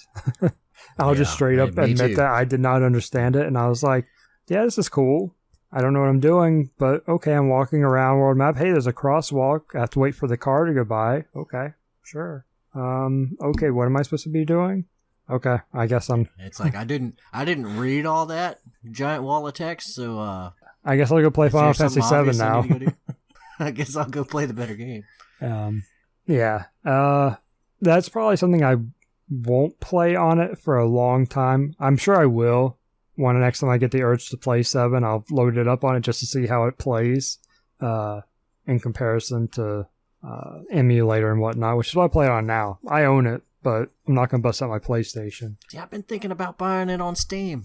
I've been kind of itching to play 7. So we've been talking about it so much. I bought the PC version before when Square wanted nothing to do with Steam for a long time. So I actually have one of the original Square Enix versions. I also own the Steam version. I got it as some part of some bundle, I think, of Final Fantasy games. I don't have an issue with them overall. I mean, there's minor differences that make me just prefer the OG. Again, nothing wrong with the PC version. I beat the PC version, I think. But I didn't beat it. I got pretty far, though. I like the feel of the original. That's all. Yeah, there's nothing wrong with that. Yeah, I keep seeing Siphon Filter on this list, and I'm like... all you need to do with Siphon Filter, you turn the game on, okay? You go to the very first level. Okay. You pull out the taser. You shock one person until they catch fire, and then you're good. That's all you need to know about that game. That's the best part of that game. You're done. Going through the list some more, it's the only video cable you can use with is HDMI. Of course, I'm sure you can use a converter, but it only have native support for HDMI. Literally, I don't even think TV. Well, I mean, I guess there's still some TVs that have component. Yeah. But I don't think HDMI. No, HDMI wasn't out when the PlayStation was out. No. I remember I had an RFU adapter for my PlayStation because I didn't have component tables on. Is that is that what just uses the coax? Yeah. Yeah, that's what I had. Yeah, the radio frequency universal adapter, something like that. RFU. Yeah. But yeah, I couldn't split my. I couldn't use component cables until I got a TV upgrade like in the late 90s. I want to say my TV I had as a kid, I think I was the same way. I don't think it had those. I think I had just used the coax version of all the cables. Up until, I want to say PS2, I used that as well, maybe? I don't remember. Maybe I did have it and used it at PS2. I know for a fact it didn't go to HDMI until I got a PS3. Yeah, same. Xbox had it. Actually, I think my Xbox, no, I don't even think my Xbox did. I think Xbox 360 did. Yeah, Xbox 360 definitely had HDMI. Yeah. But I think the original Xbox was a regular component cable. Yeah, because I actually have a component red, switch. White, yellow. Yeah.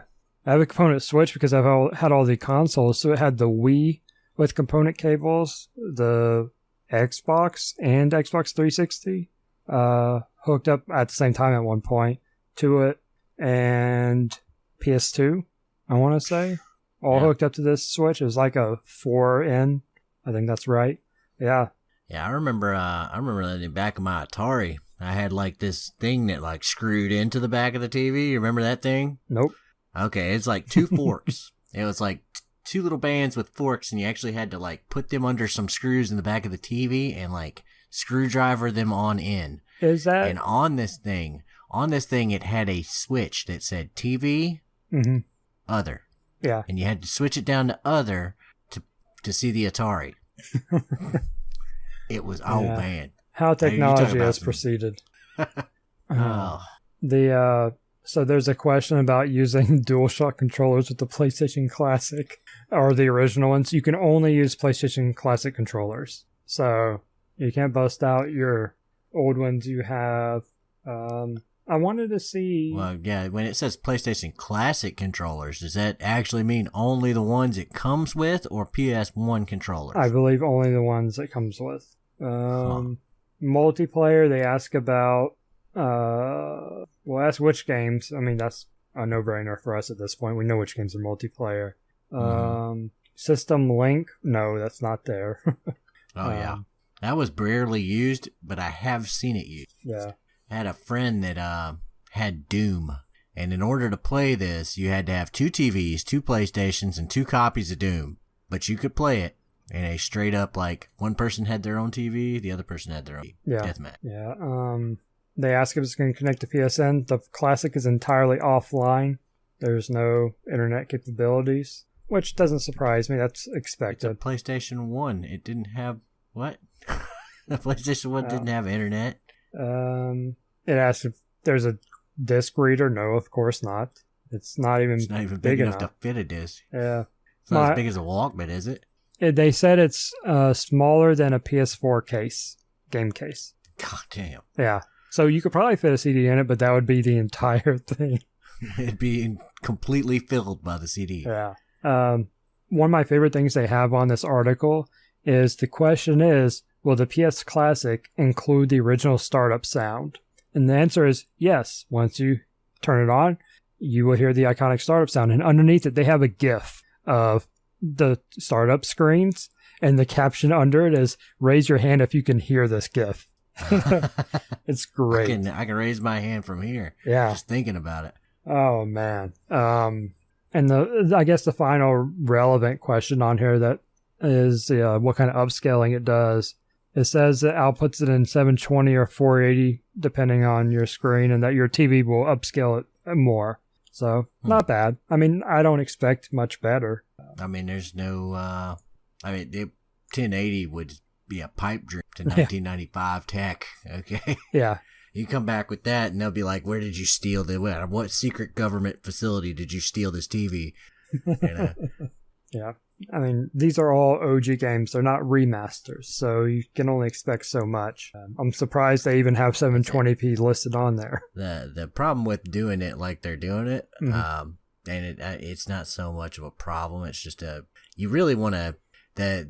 This is why it kind of doesn't make sense to put an HDMI on this thing, but I understand why they did it. When you upscale it like that, you're gonna get jaggies. Yeah. You're gonna see the seams. Yeah. They are gonna be there. They are not gonna.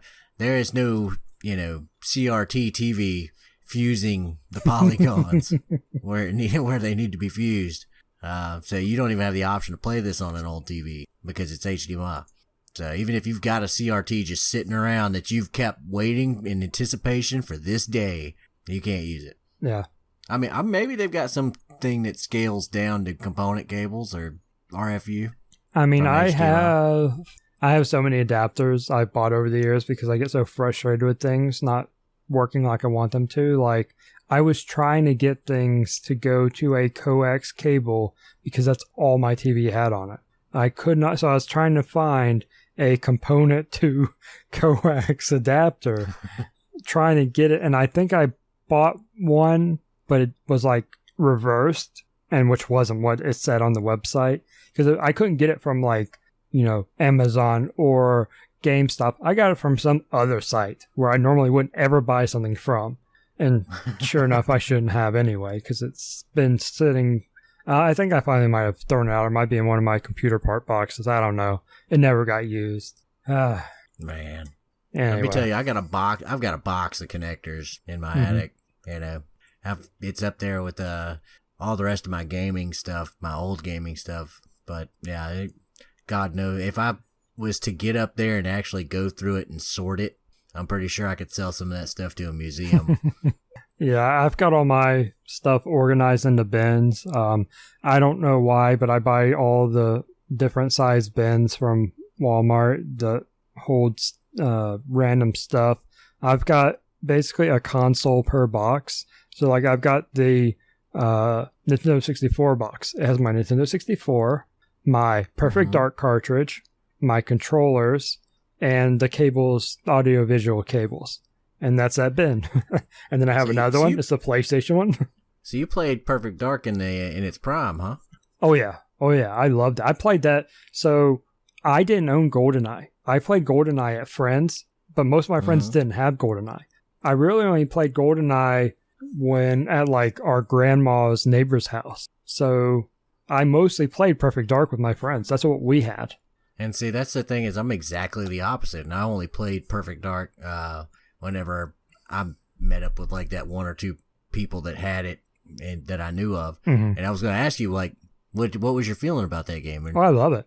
There's a reason it's the only physical game I own. I think I actually own a couple more now, but back then, yeah, I bought my 64 at the age of like 19.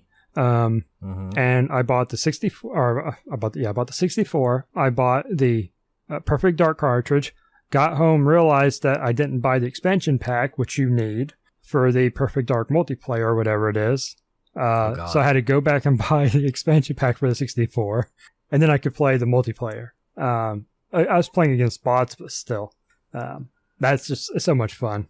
Perfect Dark Zero, the Xbox or 360 game, it sucks. Don't bother with it. Oh. It wasn't terrible, but it wasn't the classic. It wasn't as fun as the 64 version was. Well, see, because that's the only one I did play, and I played it for a little while, and I was like, yeah, you know what? I really don't, really not feeling this. So I don't even remember much about it. I remember trying it and being like, I don't see what all the hype's about. The 64 version? When the 64 version was the other one, that one that came out later on the Xbox, I think. Are you talking about Zero? Yeah. Oh, yeah, that's why. Yeah, the original was a lot of fun. The multiplayer, the weapons, and some of the weapons I think carried over. Actually, all of them probably. It was just it's been so long now since I played it, but there's something off about the Zero, and I kind of maybe need to load it back up one day and take a look just to get a refresh thought on it. I don't see. That's the thing is that I played GoldenEye relatively recently, Mm-hmm. and that game did not age well at all. Oh, no, they don't. No, They you don't. can't go home again. Yeah. Those memories are all you have left. Oh, yeah. It's amazing the quality of life things you don't even realize you take for granted in modern shooters. And you go back and play one of those. Moving, like facial animation being a thing that exists. It's not just like a picture plastered to a polygon. Well, not even graphically, mechanically.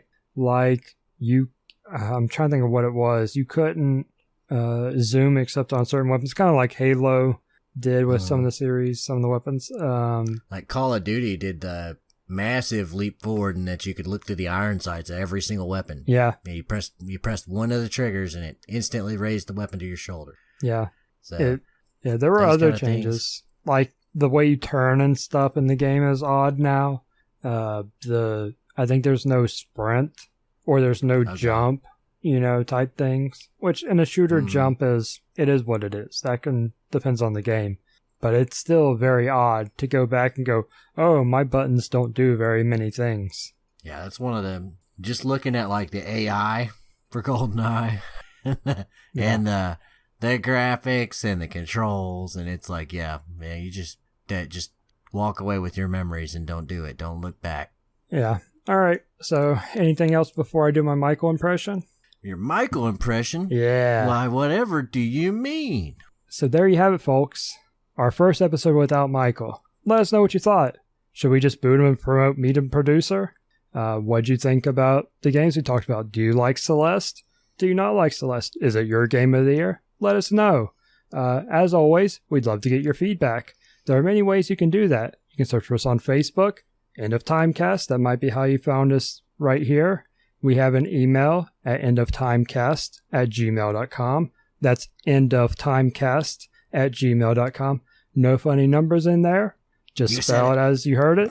We have a Twitter page. You can tweet at us. I don't say twitted because that's incorrect. However you choose to reach out, whether it's questions, comments, concerns, we'd love to hear from you. That's why we do this podcast. That's it for tonight's episode. And until next time, I'm Chris. And I'm Adam. Good night, everyone. Bitches.